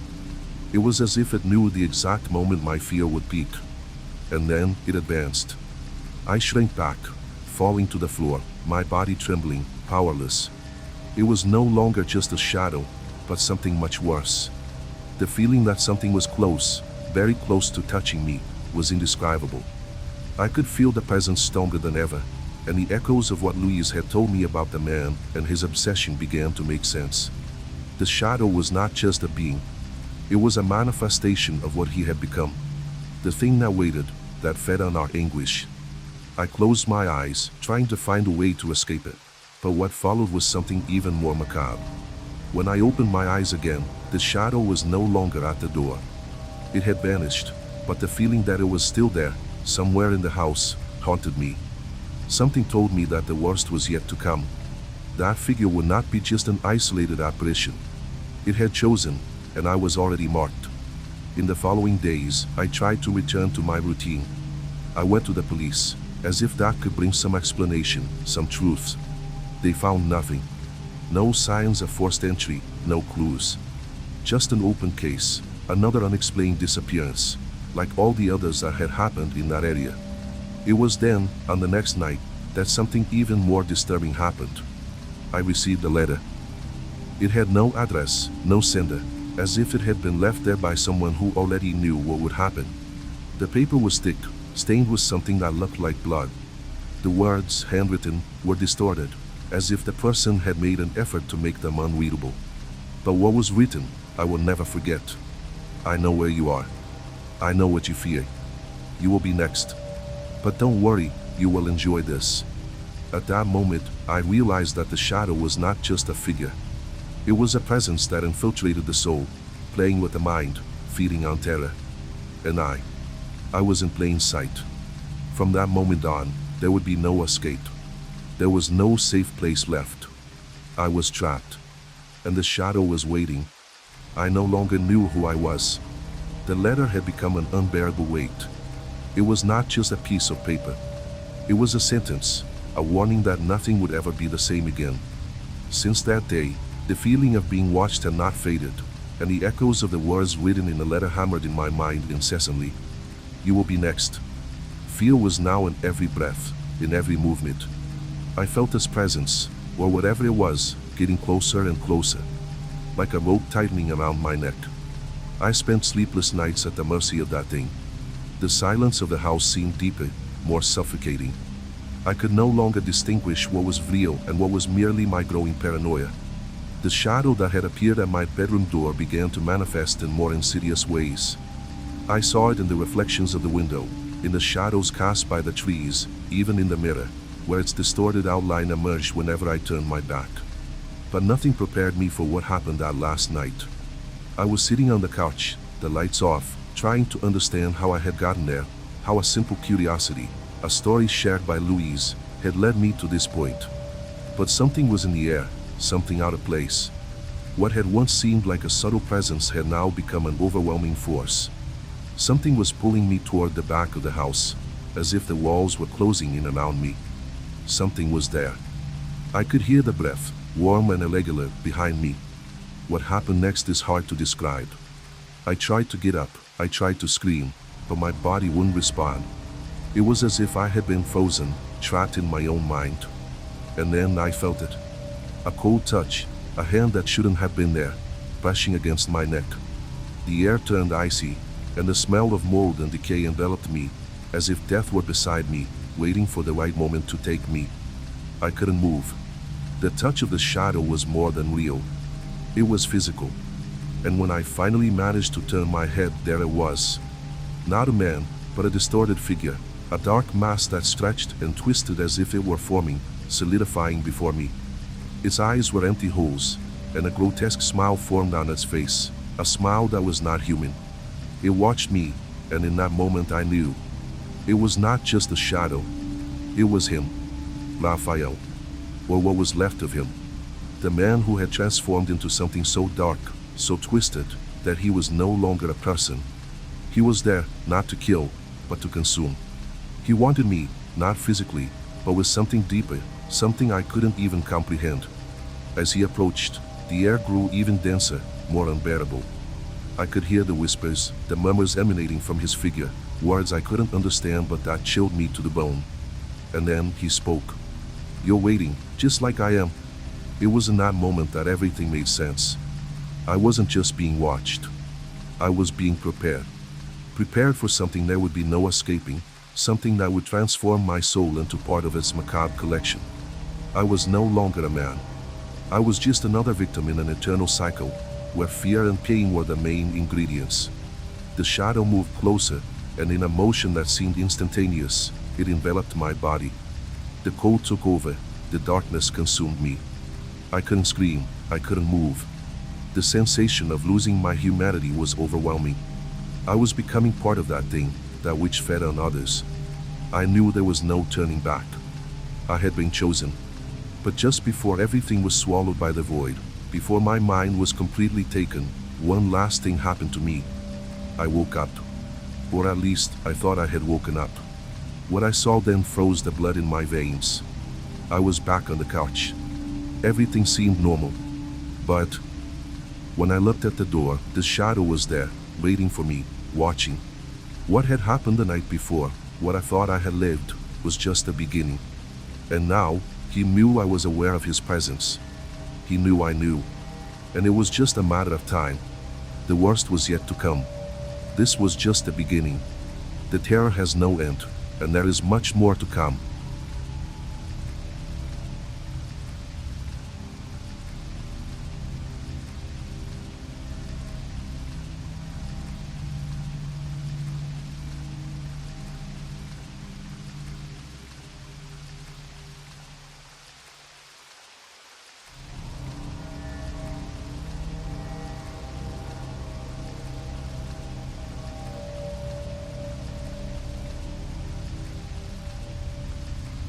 Bruna had never been the type to get easily scared. She grew up listening to her grandmother's horror stories, legends about spirits wandering the roads, souls trapped between the world of the living and the dead. But for her, it had always been just that, stories. Nothing more than superstition, things made up to scare children and entertain adults. At least, that's what she thought. Until that night. It was late. Very late. The clock on the car's dashboard read 11:47 p.m. Bruna was driving alone on a deserted road, coming back from a business trip.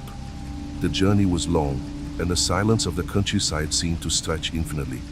The radio hadn't picked up a signal for miles, and her phone's battery was in the red. Only the sound of the engine and the hum of the tires against the cracked asphalt accompanied her. The darkness around was dense and oppressive. The headlights illuminated only what was directly in front of her, while shadows of twisted trees loomed on the ground, like arms trying to grasp her. The moonless, starless sky seemed to suffocate the road. There were no houses, no signs, no one. Just her, and the emptiness. That's when she saw it. On the shoulder, standing under the yellowish glow of the headlights, there was someone. A male figure, motionless, as if waiting for something. He wore dark clothes and a hood that obscured part of his face. Bruna's instinct screamed at her not to stop. And she didn't. But as she passed by, a chill ran down her spine. In a reflex, she glanced at the rearview mirror. Her heart nearly stopped. The man was closer. He hadn't moved. She was sure of it. But the distance between them had shrunk. As if, in the blink of an eye, he had been pulled closer. Panic took over. Bruna pressed her foot down on the accelerator, feeling the engine roar against the silent night. Fear made her chest burn. Her fingers gripped the steering wheel, and everything inside her screamed to get away as fast as possible. After a few miles, she found a roadside motel. Small, rundown, but safe. She locked herself in the room, checked the locks twice, and only then allowed her body to relax. But sleep didn't come. The next morning, while having coffee at the reception, she mentioned what she had seen to the hotel clerk. He was silent for a moment. Then he asked, "Were you at KM50?" Bruna nodded. The clerk took a deep breath and said in a low tone, "A man died there years ago. They say he still hitches rides. Always alone, always in the dark." Bruna didn't respond. But she knew he was still there. Bruna tried to carry on with her life normally after that night. But something had changed. At first, it was just dreams, distorted images, voices whispering in the dark, the unsettling feeling of being watched.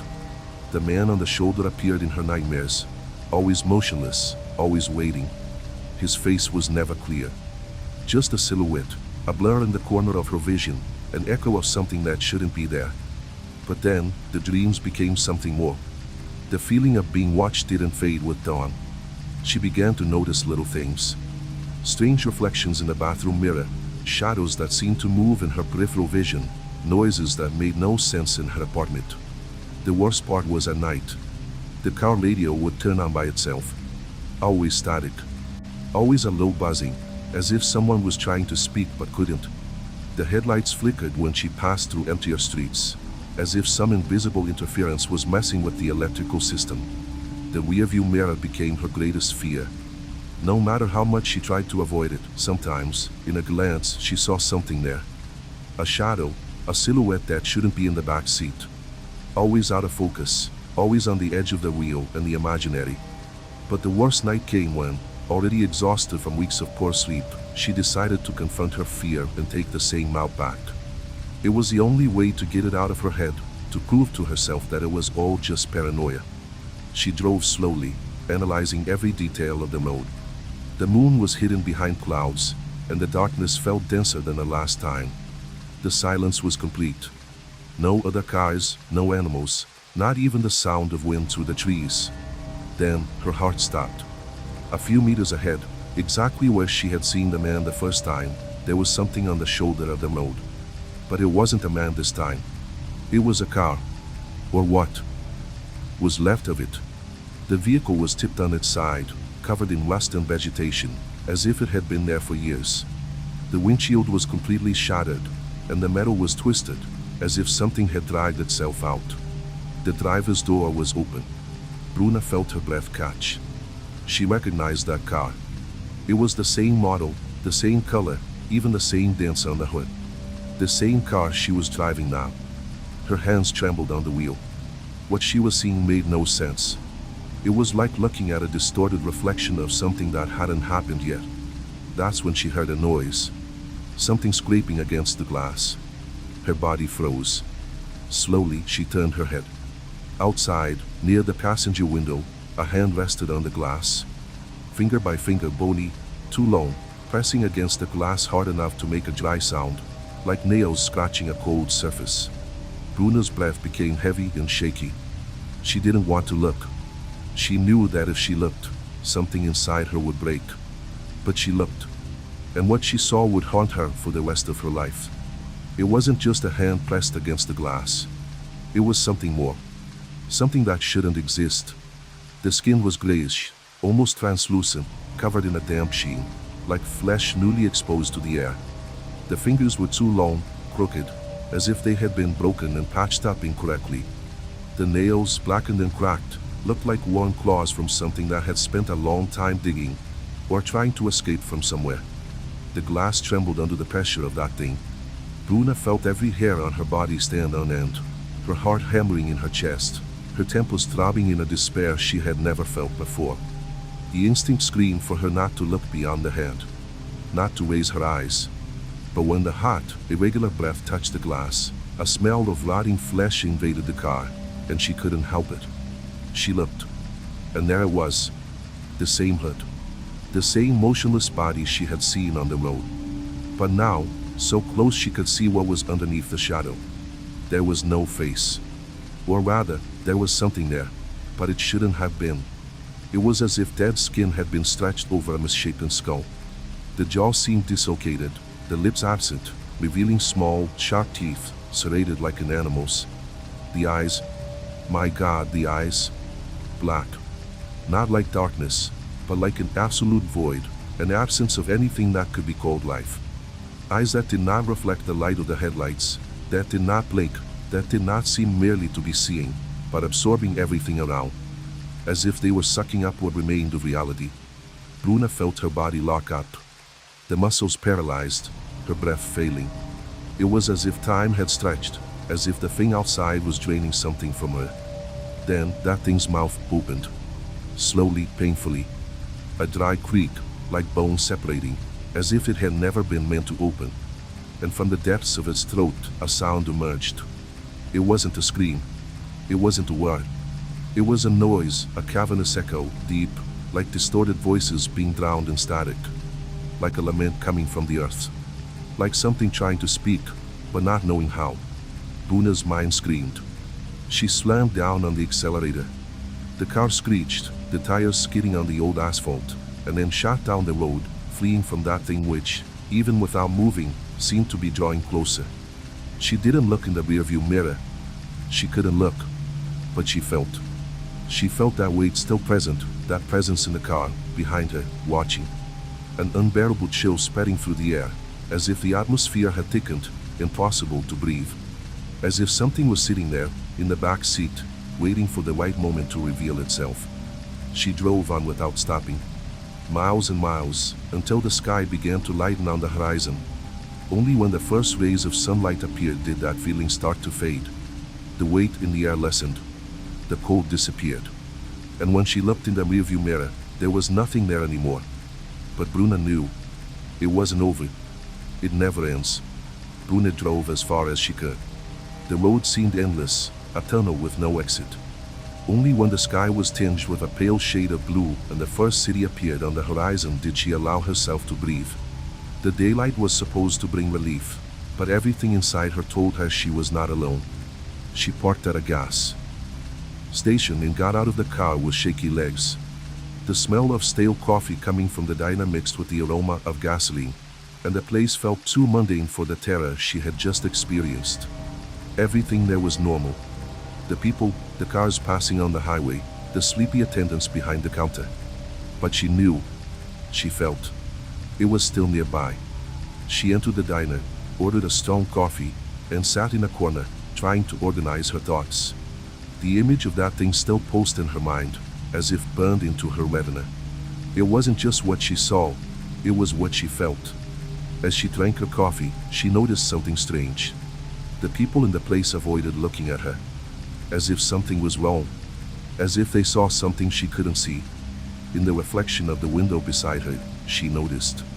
There were marks on her skin, on her neck, on her arms, like bruises, but not exactly. They were dark, misshapen stains spread across her body as if something had touched her with invisible hands. Her breath hitched. The cup in her hand trembled. At the next table, an older man, weathered skin, watched her silently. He wore a worn cap and tattered clothes, but his eyes were alert, analyzing her as if he already knew what was happening. "You passed through the road, didn't you?" His voice was low, almost a whisper. Bruna felt a shiver run down her spine. She couldn't respond. She just nodded slowly. The man took a deep breath and sipped his own coffee, looking aside as if he expected someone to be listening to them. "I've seen this before," he murmured. "People who pass through there, who see what they shouldn't see, never come back the same." Bruna swallowed hard. What was that?" Her voice came out shaky, weak. The old man took his time to answer. Then he simply said, "That's not a ghost." Bruna frowned. "What do you mean?" The man's eyes pierced her, filled with the truths she didn't want to know.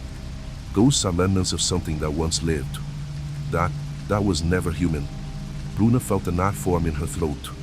The image of the creature returned to her mind, that faceless face, those empty eyes, that mouth opening the wrong way. The man continued, "You saw it. That means it saw you too." Bruna felt the ground disappear beneath her feet. "Is it going to follow me?" Her voice barely came out. The old man didn't answer. He just turned his gaze to the window, as if he didn't want to say out loud what was already clear. Bruna felt a presence behind her. A chill ran down her spine. Her reflection in the window flickered for a moment. Something was wrong, and that's when she realized. Her reflection no longer accompanied her. Bruna didn't turn around. Instinct screamed inside her, desperate, "Don't look back." But fear made her body tremble, every fiber contracting as if it knew that any movement could seal whatever was about to happen. The window of the diner was fogged, as if an invisible breath had touched it. Her reflection was still there, but it didn't move with her. It was like a dead photograph. A pale specter, frozen in time. And then, it smiled. Bruna did not smile, but the thing in the reflection did.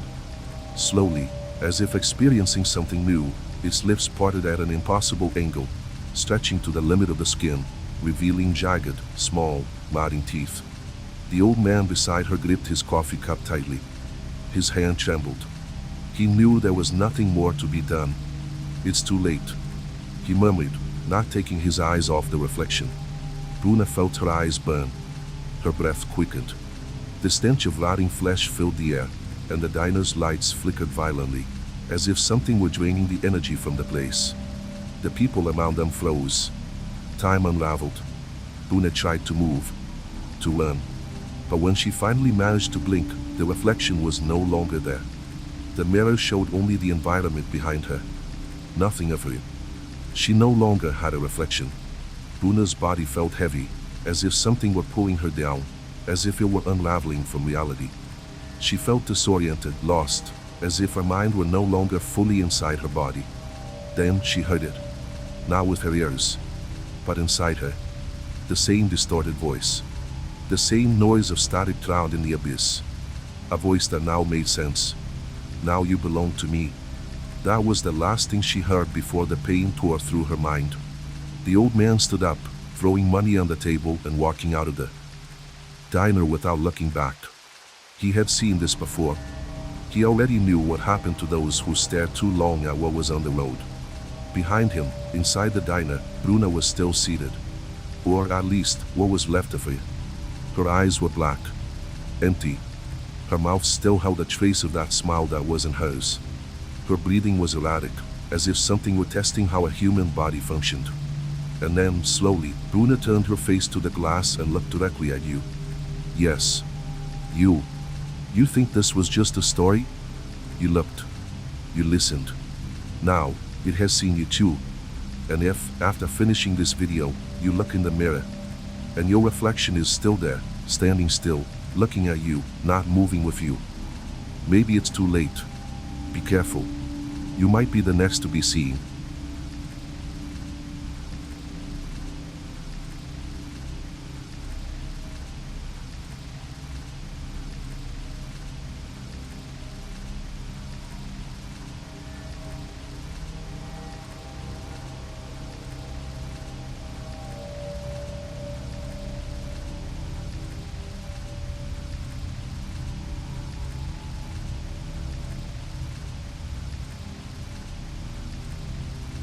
I don't know if what I'm about to tell you is real, but if you have any doubts, it might be best to stay away from it.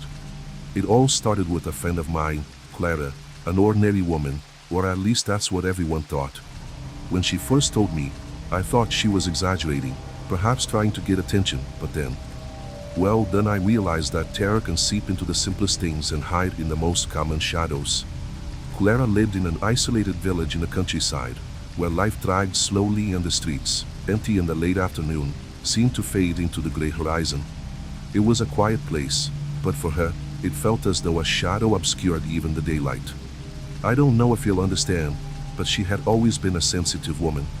Those people who, even when they smile, have an emptiness in their eyes, as if they are waiting for something that never arrives. Perhaps that's what made her notice, right away, the small changes that began to happen to her.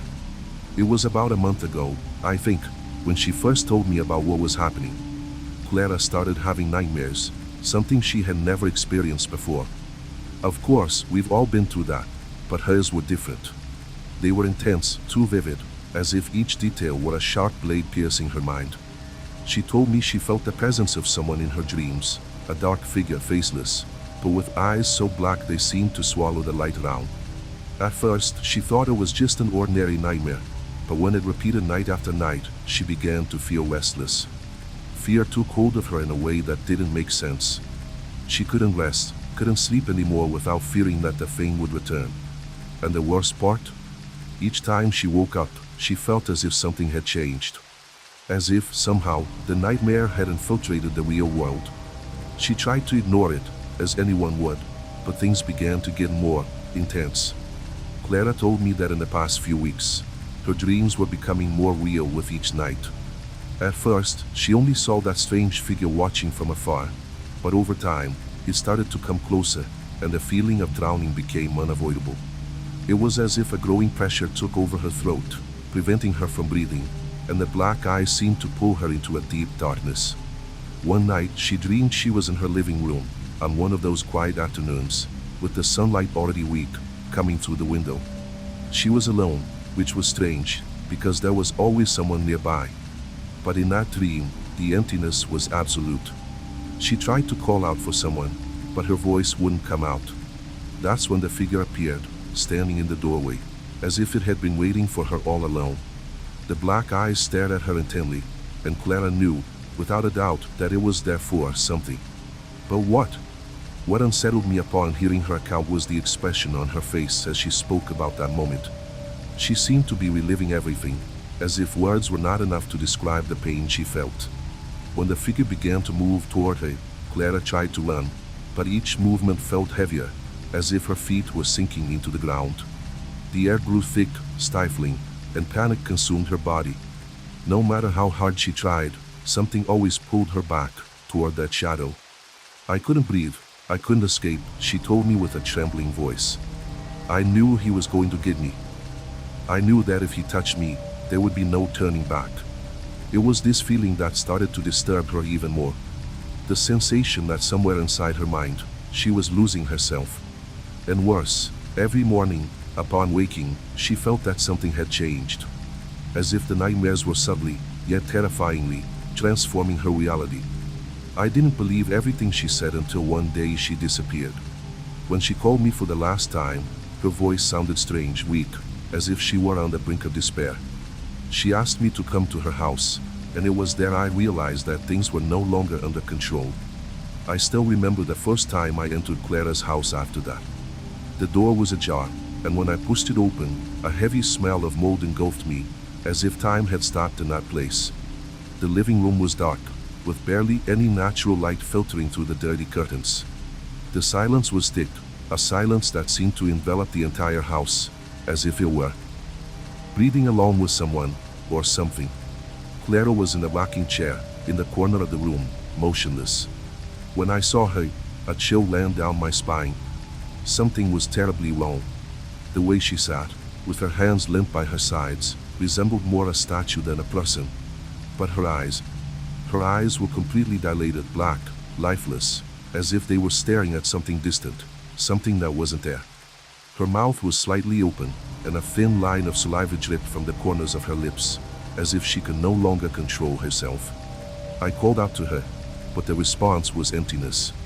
No reaction. It wasn't until I approached that I realized the real danger. She was alive, but she wasn't here. I touched her shoulder, and upon doing so, I felt her skin cold as ice. What was this? No person could be so cold and alive at the same time. I looked around the house, trying to find some explanation, but nothing made sense. The walls were dirty, the floor covered by a thin layer of dust and grime. There were no signs of a struggle, of anything suggesting she was in immediate danger. But that emptiness in the room, the disturbing silence, made me question every movement I made. Clara? My voice sounded stranger than I had imagined. I was scared, but I didn't want to show it. She needed help. Gradually, the chair began to move. A slow sway, almost imperceptible, as if something invisible was pushing the chair back and forth. And it was at that moment I realized. Clara wasn't just sitting there. She was waiting for something. Then she moved. Slowly, with a mechanical motion, she lifted her head and looked at me. Her eyes, those black, lifeless eyes, were fixed on mine. But there was something more, a strange presence in them, as if she was there, but not really there. It was as if Clara's nightmare had found a way to manifest in reality, as if the boundaries between the two worlds were dissolving. Her voice, when she finally spoke, sent chills down my spine. I can't wake up. Those words were like a sentence, a warning. But what did she mean by that? I couldn't understand until she began to explain. Clara told me that in the past few weeks, the nightmares had been getting closer to reality. She felt increasingly trapped in them, as if her mind was trying to escape, but her body wouldn't allow it. She felt the panic, the sensation of drowning, and even when she woke up, the anguish remained. However, last night was different. She had dreamed of the figure once again, but this time, something had touched her. She tried to run, but her feet were glued to the ground, as if gravity had increased. Every movement pulled her deeper into the darkness. Then, she saw the black eyes, closer than ever, and realized there was no way to escape anymore. That nightmare had become real, and upon waking, she realized she was no longer truly awake. She was trapped in an endless sleep. The fear in her voice was so palpable that I could barely stand it. But before I could say anything, she interrupted me. I can't wake up, I can't. Because if I wake up, he will get me again. And it won't just be my body he takes. I didn't understand immediately, but the terror in her eyes told me that her words carried a weight beyond any logical explanation. She continued, her voice trembling. He is inside me now. Every time I wake up, he gets stronger. He won't let me be. He is watching me, waiting. And if I wake up again, I will end up disappearing. It was at that moment that, for the first time, I understood that what was happening to Clara was not just an ordinary nightmare. It was something much deeper. Something that could not be explained. As if the boundaries between dream and reality had shattered, and Clara was lost, swallowed by something that made no sense. I helped her get up, hoping that maybe a doctor or specialist could help her. But she looked at me with a vacant expression and whispered, "There's no more time, he's already here." I didn't know what to do. I didn't understand what was happening, but I knew something very wrong was unfolding. Something that neither science nor logic could explain. I don't know what happened to Clara after that. She disappeared. And before I could grasp what was happening, I was trapped too, in a nightmare that never ended. I don't know if you believe in ghosts, demons, or invisible forces that govern what we cannot see. I used to be skeptical. until I found myself immersed in something so macabre that words failed to describe it. I was lost. And not in a figurative sense, but in the most literal sense possible. After trying to help Clara, after seeing her disappear that way, I couldn't stop thinking about her words. If I wake up, he's going to get me. I thought it was a delusion, a side effect of fear. But as the nights went by, something began to happen to me. The house was empty, but I didn't feel alone. I knew I shouldn't have stayed there, but something was holding me there, something I couldn't understand. That night, Clara's house was darker than ever. I went there again, not knowing why, maybe in search of some answer, some sign that what happened to her could be explained. I could no longer sleep. My own nightmares were becoming more vivid, more real. I woke up in a cold sweat, feeling as if something was watching me, waiting for me, but I couldn't understand what. With each step I took through the house, the atmosphere seemed to grow denser. The walls, once normal, now seemed to breathe. The sound of the wood creaking, the wind passing through the cracks in the window, everything felt amplified, distorted, as if the house were alive and breathing with a dark purpose. Something was building up there, and I could feel it. It wasn't just a fear that made me tremble. It was the certainty that I wasn't alone. Then, that day, something happened. I was in the living room, staring at the damp spots on the wall when, all of a sudden, a shadow moved in my peripheral vision. I went to the kitchen door, which was ajar, and as I turned the corner, I saw what I swore I had seen with Clara, a hooded figure standing in the middle of the hallway, looking at me with those black eyes. I froze. I couldn't move, couldn't breathe, my throat tightened as if being strangled by invisible hands. The figure didn't move, but I knew it knew I was there. It was waiting. The pressure in my chest increased, and my vision blurred. I wanted to scream, wanted to run, but I couldn't. All I could do was look into those eyes. Black, deep, like an abyss that would swallow any trace of light. And that's when I realized I was no longer just observing Clara's nightmare. I was inside it. I was in the same place she was, trapped in that web of dreams and reality that blended together in a terrifying way. With what felt like superhuman effort, I turned my back and began to walk backward. But the sound of heavy footsteps started to echo behind me. I knew I shouldn't look, shouldn't turn back, but my eyes were fixed on the figure. It began to move slowly, as if gliding over the floor, without making a sound. With each of its steps, the air grew heavier, harder, until I felt like I was suffocating. Fear engulfed me so completely that my vision distorted. Every shadow in the house seemed to become denser, more immense, as if the walls were closing in on me. When I finally managed to exit the house, something was still following me. Something invisible, yet tangible. I didn't know what to do. I didn't know where to go. Fear overtook me in such a way that it felt like it was seeping into the air, into every breath I took. Deep down, I knew there was no turning back. The following nights were a constant nightmare. I could no longer distinguish the boundaries between what was real and what was a product of my mind. The house, which had seemed utterly silent, now appeared to move at night. The creaking of the floorboards, the sighs of the wind through the window cracks, everything intensified as I tried to sleep. And then, when sleep finally took me, I would wake up feeling as if I was still inside a dream. But it wasn't an ordinary dream. It was the same nightmare Claire had. I was trapped. Every night I tried to escape, something pulled me back. The black eyes followed me in every corner of my mind, in every shadow, until I could no longer tell where the nightmare began and where reality ended. And it was on the last night, the most horrible of all, that I understood what Clara meant when she said I can't wake up. I had fallen into a cycle. There was no waking up anymore. I leapt into the mirror, one last attempt to find some trace of myself, something that would make me believe I was still real. But what I saw reflected was her, Clara. Her eyes were there, reflected in mine, and I could feel her presence, as if we were swapping places. What I saw in the mirror was no longer a reflection of who I was, but of who I was becoming. I was disappearing.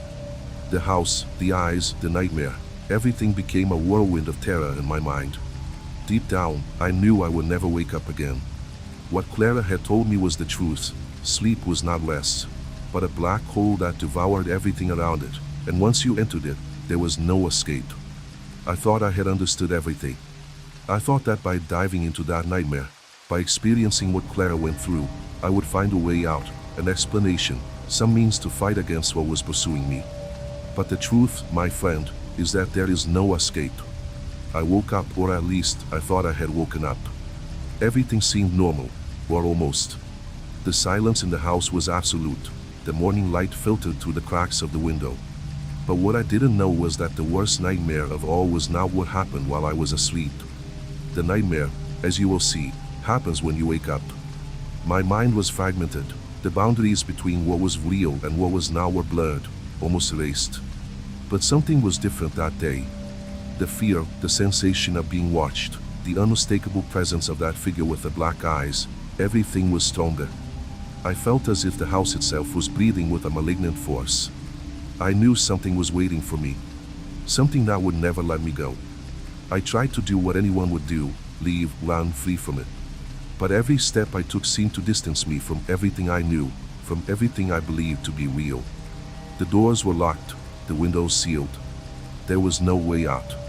I was trapped, not just physically, but ensnared in something much darker. And that's when, as if a curtain had opened, I saw the truth. I was no longer in the real world. I was back in the nightmare. But this time, it was different. The figure was in front of me, closer than ever. Its black eyes were no longer just reflecting emptiness. Now, they were inside me, watching everything I thought, everything I felt. There was no distinction between us anymore. I was him. He was me. What was left of me was being devoured. I screamed, tried to fight, but the sensation of drowning overwhelmed me with an indescribable force. The air was thickening, the space around me tightening, each breath becoming more difficult. I was no longer moving, no longer thinking. I was being swallowed by darkness, absorbed into that endless abyss. When I finally woke up, or thought I had woken up, the truth was revealed. I was not awake. I was trapped in the worst kind of nightmare that can exist, the endless nightmare. That feeling of being awake, yet still completely trapped inside something that couldn't be explained. The terror of knowing that death was not an escape, but merely another stage of an eternal prison. You can no longer leave. I can no longer leave. And you, who are now hearing my story, may not realize it, but what happened to me, what happened to Clara, has already begun to happen to you. What you are hearing is not just a story. It is a warning. You can no longer escape. And the most macabre of all, the nightmare never ends. It will continue in your dreams, in your reality, in the void around you. Now I ask you, are you sure you're awake? Or are you trapped here too, listening to my story, waiting for the next night, the next nightmare? When you finally fall asleep, it will be waiting. The question I ask you now is, do you still have the courage to close your eyes? If you have the courage to keep listening, stay alert. The worst is yet to come. The stories you've heard so far are just the beginning. What I have to tell next will make you question the reality around you.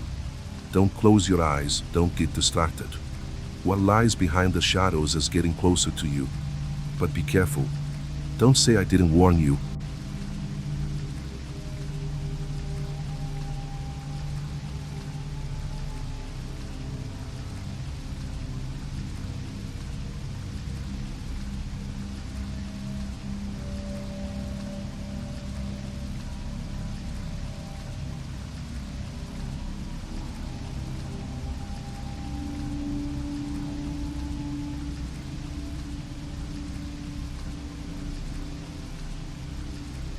My name is Vicente, and I have been a gravedigger for 27 years. I have seen it all. Discreet burials, luxurious ceremonies, fights among heirs next to the still open coffin. I have seen people crying as if they had lost half their soul, and I have seen people laughing, relieved, as if a weight had been lifted from their backs. Death exposes the most rotten parts of the human soul. But nothing prepared me for what I saw that early morning. It was a damp night. One of those when a low fog spreads across the cemetery like a spectral cloak. I was alone, as always, drinking strong coffee to shake off the sleep. The night shift is what no one wants, but I like it. The silence of the dead is more bearable than the noise of the living. That's when I heard a strange sound. Something scratching wood. At first I thought it was just in my head. The wind swayed the gnarled branches of the trees, producing uncomfortable whispers, and the thick fog distorted the shadows. But then I heard it again. A low creak, as if someone were opening a coffin. My blood ran cold. I grabbed my flashlight and followed the sound, crossing the row of old tombstones until I reached the newer section of the cemetery. There, a burial had taken place that afternoon, a man in his 50s, who had died of a heart attack. A new coffin, varnished wood, still gleaming under the moonlight.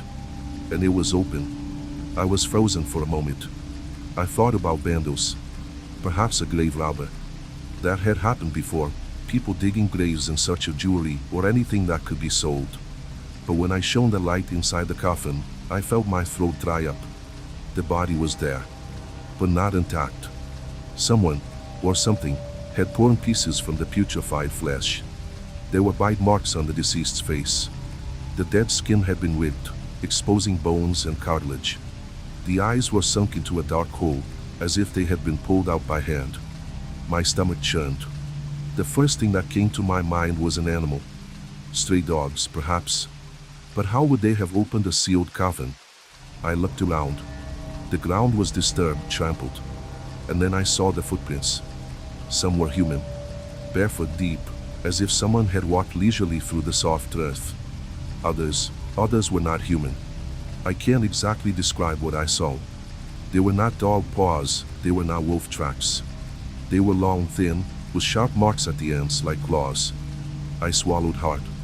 My first impulse was to run to the cemetery office, call the police, anything. But something made me stay. An uncomfortable feeling, a silent certainty that if I walked away, something worse could happen. Then I heard it. A noise coming from among the tombs. A slow dragging sound, as if something large were moving in the darkness. The flashlight trembled in my hand. The flickering light illuminated a cracked tombstone. Behind it, a shadow moved. Something rose, tall and slender, with distorted contours. I couldn't see it clearly, but I felt it watching me. And then, it disappeared. My breath was quickening. I looked back at the violated coffin. The smell of dead flesh mingled with the damp scent of freshly turned earth. And that's when I realized. At the edge of the grave, something shone under the lantern light. I knelt down and with trembling fingers picked it up. It was a tooth. Not from the dead. The tooth was dark, elongated, with a serrated tip. I squeezed it in the palm of my hand and looked around once more. The cemetery was silent. But I knew I wasn't alone. And since that night, the bones we unearthed always seemed to be gnawed. The following days were a nightmare. The morning after that dawn, I was called to explain myself to the police. When they arrived at the cemetery, the coffin was already sealed again, as if nothing had happened. I don't know if someone from security went there and replaced the lid, or if it was the work of some darker force. But the fact is that the body was back in its deathbed, without visible marks, as if it had all been a collective nightmare. They didn't believe me. When I reported the footprints, the police looked at me with a mix of distrust and pity. They said it was possibly some kind of wild animal, or even vandalism. But what unsettled me the most was the response of the older officer, Detective Morais, a man hardened by years of work on macabre cases. He looked at me with weary eyes and, in a whisper that felt more like a warning, said, "Be careful. What you believe, Vicente. What you saw cannot be explained so easily. And remember, not every mystery needs to be solved. Some things are better left behind." But I couldn't leave it behind. In the following days, the feeling that something was wrong in the cemetery grew stronger. I found myself wandering among the graves more frequently, for no apparent reason, just to feel an invisible presence watching me from somewhere. The mist never cleared. Even during the day, the atmosphere was always murky, as if something was hiding in the humidity of the air. And it was on one of those walks that I found the first real clue. While I was rummaging through the graves in the most isolated part of the cemetery, an old graveyard of yore, with broken tombstones and fallen crosses, I noticed something on the ground. They were more teeth. Small, thin, sharper than any known animals. I collected them, thinking of showing them to someone, but the truth is that the sensation of having something so macabre between my fingers made me hesitate. It wasn't something ordinary, I knew that. The teeth were covered in a layer of dirt and dust, but as I cleaned them, I realized that some were still freshly broken, as if they had been ripped from a living being. There was no doubt. They weren't human. That night, the cemetery felt even more oppressive. The shadows were not just on the ground, they were moving. The branches of the trees creaked differently, as if trying to escape the wind.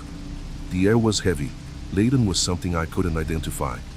And then, just as I was about to leave, I heard it again. The sound. The sound of something dragging. It wasn't the wind. It wasn't a leaf falling. It was a thing crawling. My hand was cold with sweat as I reached for the flashlight. The sound was coming from beneath the earth. From somewhere deep, something was moving, something that shouldn't be there. Something that was trying to get out. I tried to ignore it. I tried to convince myself it was just my mind disturbed by loneliness and fear. But the more I thought about it, the more the feeling that something below me was watching, waiting to grab me, overwhelmed me. That's when I saw it. Between the cracks of a tomb, at the bottom, there was movement. First very subtle, but then it became clear, a hand. Not a human hand, but something distorted. The skin was gray, like dead flesh, but stretched too much, and the fingers were long and thin, covered in a viscous substance. I couldn't move. Panic paralyzed me. And as the hand emerged from the ground, I saw others. One by one, they surfaced, as if the soil was simply releasing them. And there were many, one after another, until what I saw at the bottom of the grave was no longer just a hand, but a whole figure. Was it human? No. The skin was dark, almost black, but filled with cracks, as if it were rotting. Its body was deformed, thin and tall, with inhuman proportions. Its mouth was open in an unnatural way, stretched, as if its bones had been dislocated to make room for something else. And the teeth, those teeth. Long, sharp, covered in dried blood. The creature stared at me. Its eyes, black as pitch, reflected the light from the flashlight. I couldn't breathe. When it opened its mouth, the ground around seemed to tremble, and the air turned cold. And then, with a dried voice, almost like a whisper straight from the tomb, it said, "You have awakened the ritual." In that moment, I knew this was no accident. Whatever that thing was, it had been there for a long time. Perhaps for generations, waiting to be freed. And everything, from the violated coffin to the teeth I had found, was part of something much older and more malevolent than I could comprehend. I was dragged back to that night. What I had seen could not be ignored. And looking at the creature crawling toward me, I knew I wouldn't be leaving.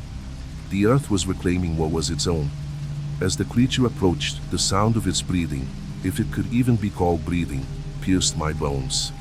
It was as if the air was being sucked from its lungs with a dragged, wet sound, as if hell itself were opening up. My eyes couldn't look away. I knew that any wrong move could be the end, but still, it was as if fear had paralyzed me in such a way that even my breath fell silent. That thing was in no hurry.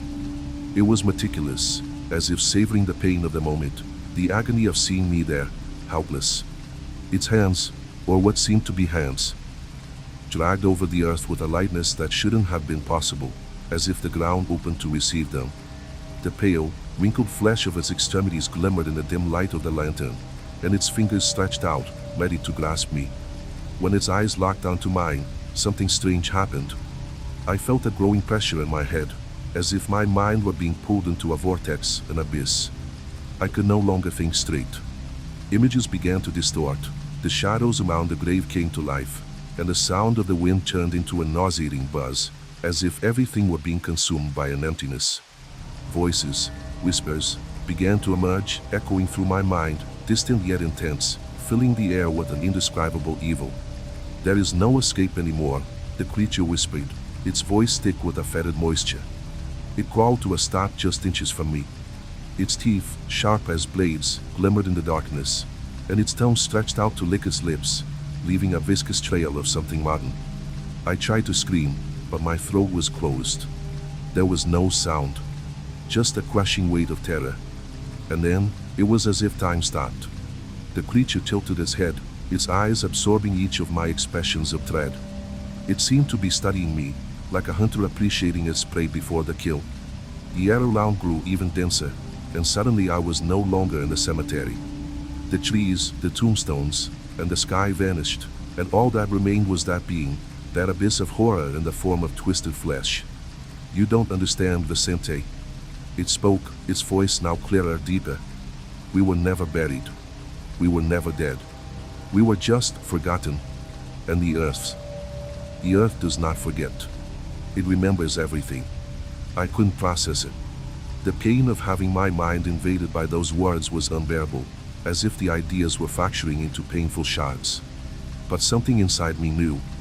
The thing in front of me was not an animal or any ordinary monster. It was the birth of something. Something that should have remained buried. Something that was coming back. It slowly rose, bones cracking, and as its figure grew before me, I felt the ground tremble, as if it were rebelling, twisting to free more of those beings. I tried to pull away, but my body wouldn't respond. My legs were petrified. I was trapped there, with the presence of that thing drawing closer and closer. "You have been chosen, Vicente. You woke us up. Now you will help us." She raised one of her arms, and I saw what was in her hands. It was a stone. A black stone, with inscriptions that seemed to change as the lantern's light flickered. It had an irregular shape, but it looked familiar. That stone. I had seen it before, at one of the oldest graves in the cemetery. The tombstone of a man who would die on the same day I was called to work. It was no coincidence. He had been the first to be marked. And now, I was the second. She approached me with the stone, and the air became denser. I saw what was happening. The ritual was underway. The creature forced me to touch the stone, and the moment my hand made contact with that cold object, a distorted vision flooded my mind. I saw graves opening, one after the other, and corpses rising, with the same distorted hands, with the same sharp teeth.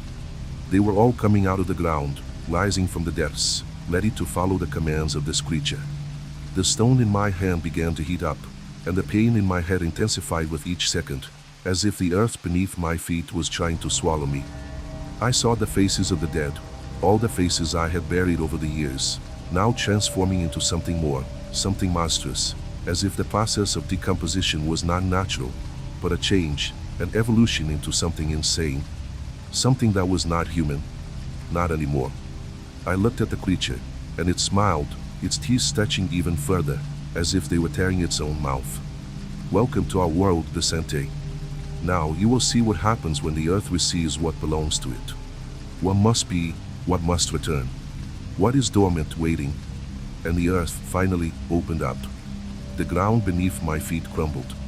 There was no loud sound, like a collapse. It was more like the whisper of a secret being revealed by the earth itself. I felt my body fall, and the impact of the fall was not the worst part. The worst was what came next. The air became thick, impenetrable. It was as if I were being swallowed by a viscous darkness, a substance that coiled around my skin and penetrated my lungs. I couldn't breathe. I couldn't see. I only felt the weight of the earth pressing against my body, squeezing, suffocating. Something was down there, waiting. I tried to scream, but my throat was dry, the words were lost, dissolving in the darkness surrounding me. It was a darkness denser than the deepest night. There was no light, no life. Just the sensation of being pulled into something very ancient. And then, the touch. It was cold. Icy, colder than anything I had ever touched. It was not the touch of a hand, but of something larger, more immense. It was as if the void itself was touching me. And as it coiled around me, I realized I was surrounded by bodies. They were not human bodies, but something worse. Something that should have been buried, something that no longer had form, but still possessed intention. With trembling hands, I touched what was around me, and the sensation was horrible, like rotting flesh disintegrating under my fingers. The bodies were decayed, but the bones were hard, almost as if time had stopped for them. But the worst, the most disturbing of all, were the eyes. Eyes that were still there, even though it had been a long time since they could see. And they were all looking at me. Those creatures were not just monsters. They were the earth. They were the dead who should never have been forgotten, who should never have been abandoned. They were alive, but not in a way that could be understood. They were waiting to return.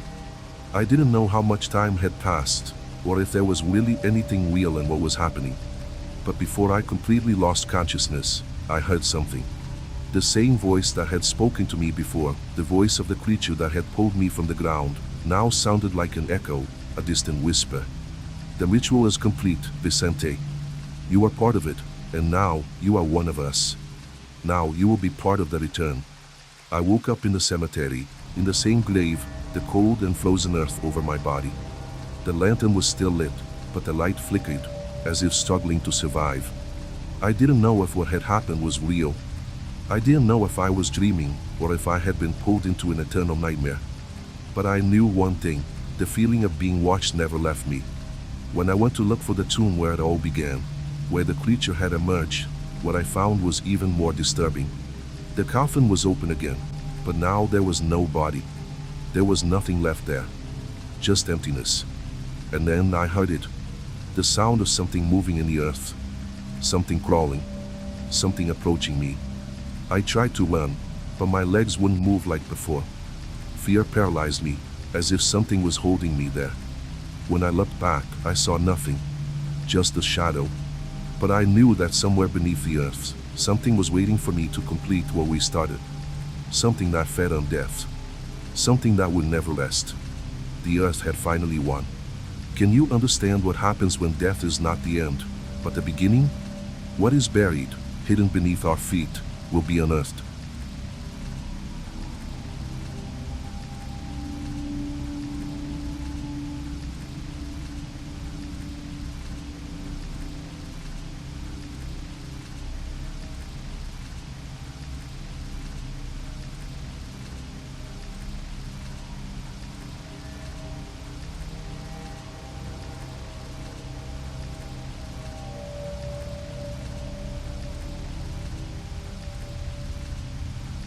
It was supposed to be an ordinary night.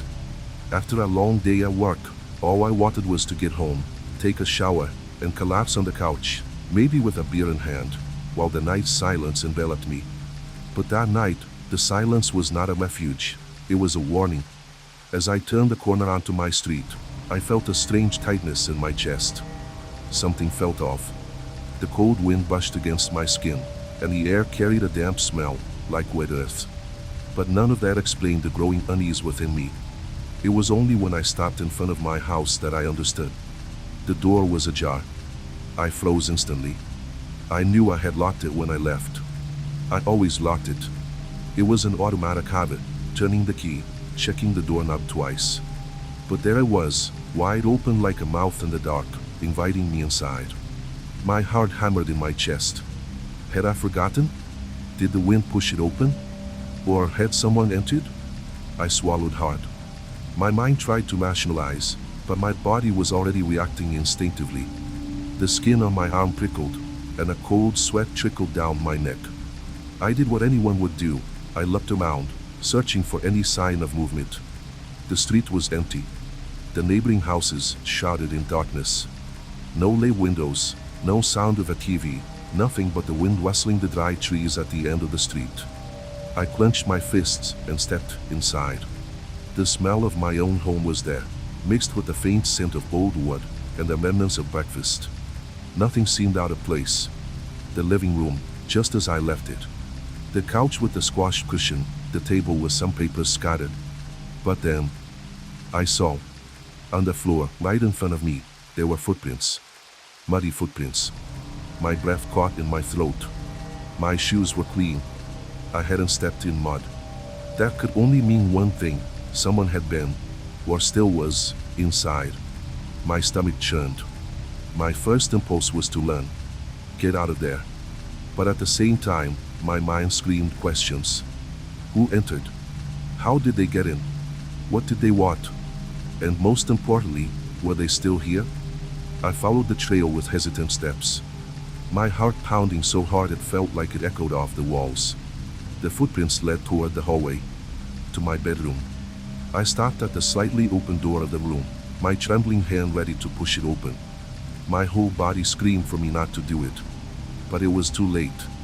Because the moment I touched the door, something moved inside the room. And I was not alone. The silence inside the room was absolute. Not an ordinary silence. but that kind of absence of sound that seems to weigh in the air, making it tense, almost suffocating. My chest rose and fell with ragged breaths, while my fingers trembled on the doorknob. Fear throbbed in my throat, but there was something worse than fear, the certainty that I was not alone. The trail of muddy footprints ended there, in front of the darkness of the room. The hallway light cast a shapeless shadow inside, but the interior of the room remained shrouded in darkness. The only thing that moved was the curtain, gently swaying as if someone had just passed by. I shut my eyes for a second, as if I could wake from this feeling. But when I opened them, I saw a figure. Not just any shadow. Not an illusion of my eyes. It was someone. My body froze. My muscles stiffened. My lungs refused to function properly. I saw the outline of a person in the darkness, motionless, near my wardrobe.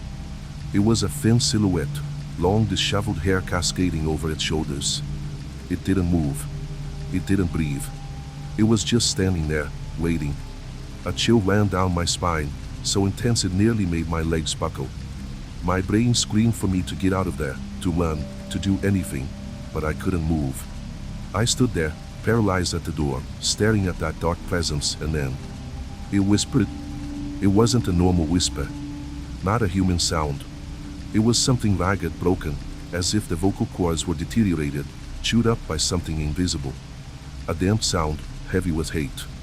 I was waiting for you. My heart stopped. The voice. God, that voice. It was as if something was speaking through a mouth that shouldn't work anymore. As if the words were being torn from a corpse still standing. I took a step back, but the floor creaked. And then the thing moved. It wasn't a fluid motion. Not like a normal person. It was a spasm. First, the head jerked too quickly to the side with a dry crack, and then the shoulders twisted awkwardly, as if something inside it was trying to reorganize itself. My body finally reacted. I spun on my heels and ran. But before I could exit the hallway, a noise exploded behind me. The sound of bare feet hitting the floor was irregular, frantic. It wasn't the normal run of someone. It was raw, animalistic, as if the thing behind me didn't quite know how to use its own body. My lungs burned as I sprinted down the narrow hallway, each step echoing too loudly in the silent house. My hands were so sweaty that they could barely grasp the front door handle. But when my fingers reached it and tried to turn it, a shock of terror sped through my chest. It was locked. I hadn't locked it when I came in. I was sure of that. But now the lock wouldn't budge. Behind me, the sound stopped. The ragged, broken breathing of the thing behind me filled the space. Slow, uneven gasping. The kind of breath one hears from someone on the brink of death, or something that should already be dead. My eyes widened as I noticed a shadow cast on the wall in front of me. Tall, too thin, long arms hanging in a sickly manner. The crooked neck tilted as if it were watching my nape, relishing my terror. And then, a touch. Chilling, dry, bony. Something brushed against the skin of my neck. Not a slap, not a tug. It was worse. It was a soft, deliberate touch, as if exploring my skin. I screamed. Terrified, I turned my body and for a moment I will never forget I saw her. She was not just a woman. She couldn't be human. Her eyes were completely black, with no pupils, no irises. Just two empty, sunken spheres in a pale, grayish skin that seemed to be rotting as I looked. Her mouth opened, but there were no teeth, only an infinite darkness, as if her throat had no end. She leaned towards me, the putrid smell of something dead invading my nostrils. You let me in. The voice came from inside her, but it was not just hers. There were many. Men, women, children, all whispering at once, from an abyss that stretched within that grotesque mouth. I did the only thing I could. I ran back into the hallway, not knowing where to go. I crossed the room, bumping into furniture, my own feet refusing to obey me properly. But the house, something was wrong with the house. The walls seemed to stretch. The hallway grew longer. Time no longer made sense. I ran for what felt like minutes, but the bedroom door was still there, beside me. The room seemed to spin around me, as if trapping me, holding me within that nightmare. And then I heard something that made my blood freeze. Laughter. Low at first, as if coming from afar. But it grew louder. Cackles that did not belong just to her, but to many other voices. A chorus of madness and hunger, echoing in every corner. My legs gave way. I fell to my knees, gasping, my desperate eyes searching for an escape. And then I felt it. Something crawled up my skin. A cold that was not normal. It wasn't from the wind, it wasn't from fear. It was a cold from the inside out. As if something were forcing its way inside me. My fingers began to curl, and my body trembled. And before I could understand what was happening, I heard the last thing I remember from that night. Now you are part of it too. And everything went dark. The darkness swallowed me. It wasn't a simple faint. It wasn't sleep. It was an abyss. An endless hole where time ceased to exist. I can't say whether seconds, minutes, or days passed. All that existed was that cold. A cold that crawled through my flesh, infiltrated my bones, wrapped around my mind. I tried to breathe, but I couldn't feel my own chest moving. My hands, my legs, were they there? I didn't know. All I knew was that something was inside me. And then I woke up. The first sound I heard was the ticking of the living room clock. Small, metallic, irritating, and for some reason deafening. My body was curled up on the floor, my forehead pressed against the cold tiles of my house. The smell of dust and damp would fill my nostrils, and my muscles protested when I tried to move. Had the nightmare ended? My hands touched the ground, and something sticky clung to my fingers. Mud. The footprints. But now, they no longer led to my room. They were leaving it. Were they mine? My heart raced. I didn't want to look. I didn't want to know. But my eyes were already scanning the floor, following that wet, dark trail until I saw it. The front door was open. The cold wind gently swayed the wood. The footprints went up to there and continued outside. To the street. To the world. My eyes widened. I stood up too quickly, dizzy, not understanding anything. The living room was exactly as it had been. Nothing overturned, nothing broken. The only different thing was that trail of footprints starting exactly where I had been lying. I took a hesitant step back, trying to comprehend. And that's when a soft sound, a low and subtle noise, made me freeze. I didn't want to believe it. My skin prickled. My legs locked. The sound came from within me. It was faint, distant, but impossible to ignore. A laugh. Small, almost imperceptible. But I heard it. My mouth went dry. Every part of my body screamed that I was wrong, that I was no longer myself. I ran to the nearest mirror, tripping over my own feet. When I finally stopped in front of the glass, my heart stopped. It was me, but it wasn't. My eyes were mine, but not completely. The whites were dirty, stained. As if something was inside, trying to emerge. My skin looked normal, but I felt something crawling underneath it, like tiny invisible hands moving from within. And then my mouth opened on its own, against my will. And from that dark hole, my voice did not emerge. Hers did. Now it's your turn to wait. The image in the mirror trembled, distorted, laughed. And I understood. The thing was no longer in my house. It was inside me. And the worst part? It wasn't alone. And what if I told you this wasn't the last time I felt that presence? What if I told you that, even now, I sometimes hear whispers when I'm alone?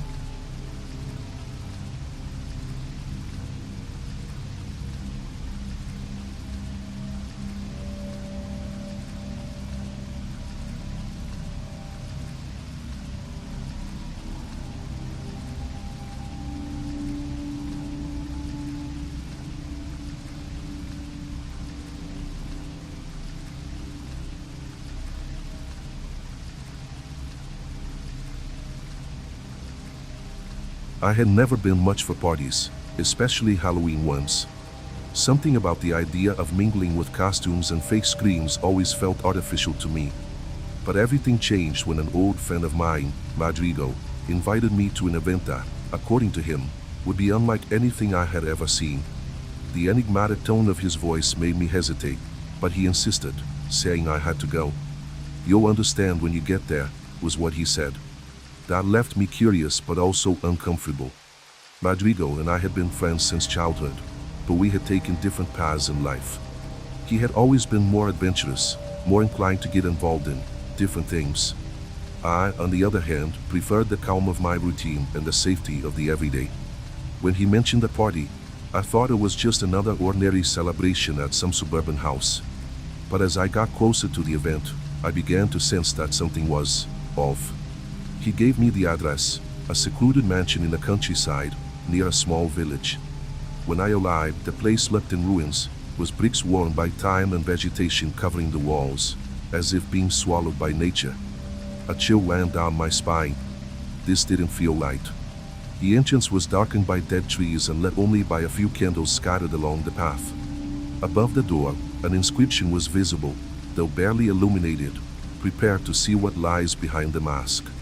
Rodrigo greeted me with a strange smile, something between a greeting and a warning. "Are you ready?" he asked. I was. Or at least I thought I was. Upon entering, what I saw was nothing like what I expected. The mansion was impressively decorated, but in a way that made the atmosphere feel more like an ancient horror theater than a typical Halloween party.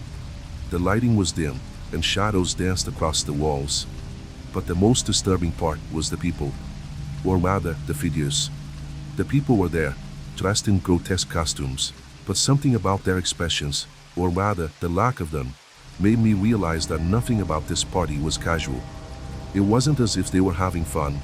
They were motionless, fixed in a state of disturbing inaction, as if they were puppets and someone was controlling their bodies without them knowing.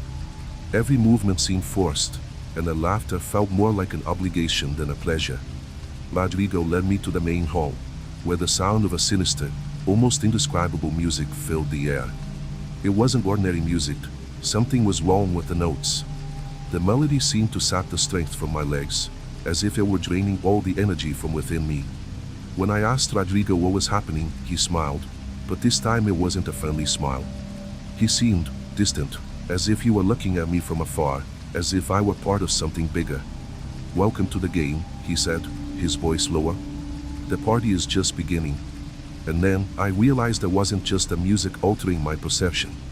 The people, those strange figures, seemed to move in sync. Something was commanding them, something beyond my comprehension. With each passing minute, the atmosphere grew more oppressive. The figures moving around me felt closer, more attentive. I didn't know what was happening, but I sensed I was no longer in a place where I could trust the rules of the world. Rodrigo left me alone in a corner, and that was when something even more macabre happened. I saw a figure in the corner of the room. It had its back to me, but there was something disturbing about its posture. When it turned, the sight paralyzed me. It was a man, but his mask was not an ordinary mask. His skin looked torn, as if he were forcing a human skin over a grotesque form, but with each movement, that skin ripped and reformed, creating a continuous expression of pain. His eyes were sunken, empty, as if nothing remained there but void. He approached slowly, and the smell of decaying flesh hit me with brutal force. But the most terrifying thing of all was when he opened his mouth. It wasn't a human mouth. It was a slit, an opening that seemed to swallow everything around it, endlessly. He leaned toward me and whispered, "You remember the rules, don't you?" I froze. I didn't know what he was talking about. But before I could react, he stepped back, disappearing into the darkness of the mansion. It was then that a loud, mocking laugh echoed throughout the place. It was Rodrigo, but his voice was distorted, as if being dragged into another realm. The party that had once seemed strange now took an unsustainable turn. I was no longer sure what was real and what was part of the nightmare I had gotten lost in. Time in the mansion no longer made sense. The walls closed in and opened up, and the figures with distorted masks drew nearer and nearer. I felt as if I were being hunted. And the most terrifying thing of all, I didn't know who was hunting, or if I was the prey. Suddenly, Rodrigo appeared again, but he was different. His face was twisted, and his eyes looked as empty as those of the other figures. He walked up to me with a cynical smile, as if he knew something I didn't. He looked directly into my eyes, and before speaking, his voice dried out as if struggling to come forth. "Now you're part of the party. Now you're one of us." I tried to scream, to break free, but all I could do was stare at him as reality crumbled around me. He extended his hand, and in the depths of his empty eyes, I saw the truth. The party would never end. I was trapped there, in an endless cycle, at a party that wouldn't fade away, with masked figures drawing ever closer. I didn't know how to escape. And the scariest part? I knew that eventually, I would become the next mask. I would be one of those figures, with empty eyes, dancing to the sound of that macabre music. I wanted to run. I wanted to scream. But the truth is I could no longer do any of those things. My feet were glued to the ground, as if invisible chains held me down. My mouth felt glued shut, unable to utter a sound. The masked figures were even closer now, their heads tilted at impossible angles, as if observing me in a way that wasn't human. What had once been costumed people now appeared as distorted entities, something beyond comprehension. And then, Rodrigo approached once more. "You still don't understand, do you?" His voice came out low, laden with something that felt not just malicious, but something far worse, a sickening pleasure. "The party never ends, and you've danced too much without a mask." He raised his hand, holding something I hadn't noticed before. A mask. But it wasn't an ordinary mask. It seemed alive. The material pulsed like skin, and I could see tiny bluish veins running through it. But the worst part was the inside. I didn't see an empty space to fit a face. Instead, the interior was filled with something moving, something that seemed to breathe. "Don't worry," Rodrigo whispered. "It will adjust to you." He leaned in, bringing the mask closer to my face. I tried to pull back, but my body wouldn't obey me. When the material touched my skin, I felt a sharp cold, as if my soul was being pulled out. The thing clung to me like live flesh merging with the wound. An unbearable pain coursed through my head, as if claws were tearing my mind from the inside out. I could see nothing anymore, just darkness. And then, I saw what was behind the mask.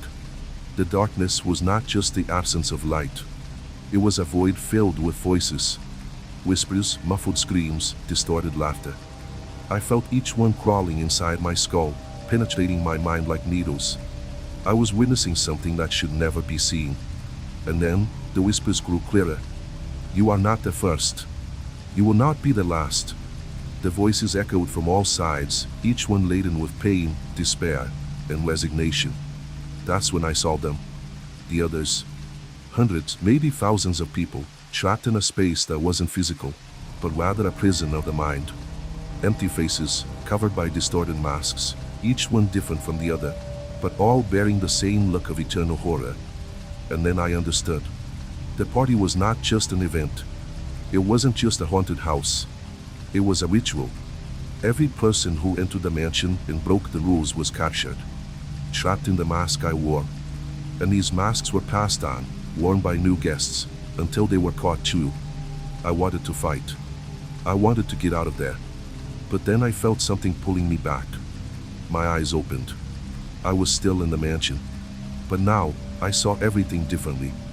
I saw the invisible threads connecting the masked figures, saw how the house pulsed like a living organism, as if everything there had consciousness.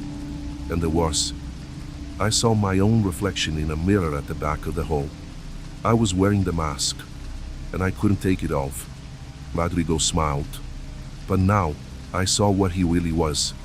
He was no longer Rodrigo. Perhaps he had never been. "Now you understand," he said, with a macabre gleam in his eyes. "We all go through this. At first you fight. Then you adapt. And then, you invite others." The words echoed in my head like poison. That was how it worked. The cycle had to continue. Always a new guest. Always a new face to wear the mask. I looked around. The other masked figures were not just strangers. I saw familiar traits in some of them. People who, perhaps, had lived before. People who had fallen into the same trap. And now, it was my turn. Rodrigo handed a card to my trembling hand. The name on the paper was familiar. "It was yours." I didn't want to do this. I didn't want to be part of this cycle. But the mask burned on my face, as if it were merging further into my skin. I felt the voices within it. I felt the uncontrollable urge to continue the ritual. And then, the doors of the mansion opened. Someone new arrived. I stepped back, as if I wanted to warn him. But instead, my hands moved on their own, extending the invitation to him. Welcome, my voice came out, but I wasn't the one controlling it. The party never ends. And now, I was part of it. The door opened slowly, creaking as if the wood were groaning in pain.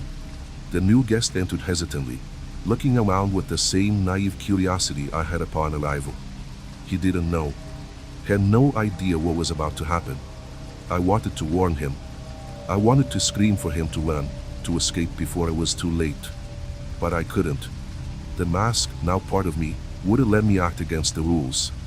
Rodrigo approached the newcomer with a familiar smile, the same smile that once deceived me. Welcome, he said, handing him a card identical to the one I received that night. The boy took the paper, unaware that that simple act sealed his fate. In the background, the music began to play again. But now, I understood. It was not just a melody. It was a call. The house began to writhe, as if it were alive. The shadows on the walls moved on their own, and the masked guests stopped what they were doing to watch. The silence that followed was absolute. The young man looked around, confused. Why is everyone looking at me? He asked, nervously. Rodrigo smiled and, with a slow gesture, pointed at me. The host needs to be replaced, he said. And then I understood. I wasn't just trapped at the party. I was part of it. But I could still escape, as long as someone took my place. The mask tightened down my face. The voices inside it whispered, and I knew what I had to do. I moved forward. The young man tried to retreat, but the doors behind him had already closed. The masked figures began to surround him, like predators closing in on prey. His eyes widened as he realized this wasn't an ordinary party. He screamed. But here, no one listens. The mask on my face began to loosen. The ritual was almost complete. All I needed to do was place a new mask on him. The cycle would continue. And I would be free. Or at least that's what I thought. The moment I put the mask on the young man's face, something happened. The house shook, as if it had just swallowed another soul. The shadows twisted, and the masked eyes stared at me. I expected to feel relief. I hoped the mask would release me, that I could finally leave, free at last. But then Rodrigo laughed. Oh, my friend. He placed his hand on my shoulder, gripping tightly. Do you think it's that easy? I felt my blood run cold. The other figures began to approach. One of them held something. A new mask. The music changed. Now, it was a welcoming song. And then I realized the truth. I would never leave. I wouldn't be a guest. I would be the next host. The mask was placed on me again. And this time, I knew I would never escape. The party never ends. And now, I am the one who invites. If you ever receive an invitation to a party at a remote mansion, think carefully before accepting it. It might be the last party you ever attend. Did you enjoy the video? Then don't forget to like, comment, and subscribe to the channel so you don't miss the next ones. If you've ever experienced something inexplicable or have a scary story to share, send it to us via the email in the description. Who knows, your story might appear here. See you next time. Or not. It all depends on the invitations you receive.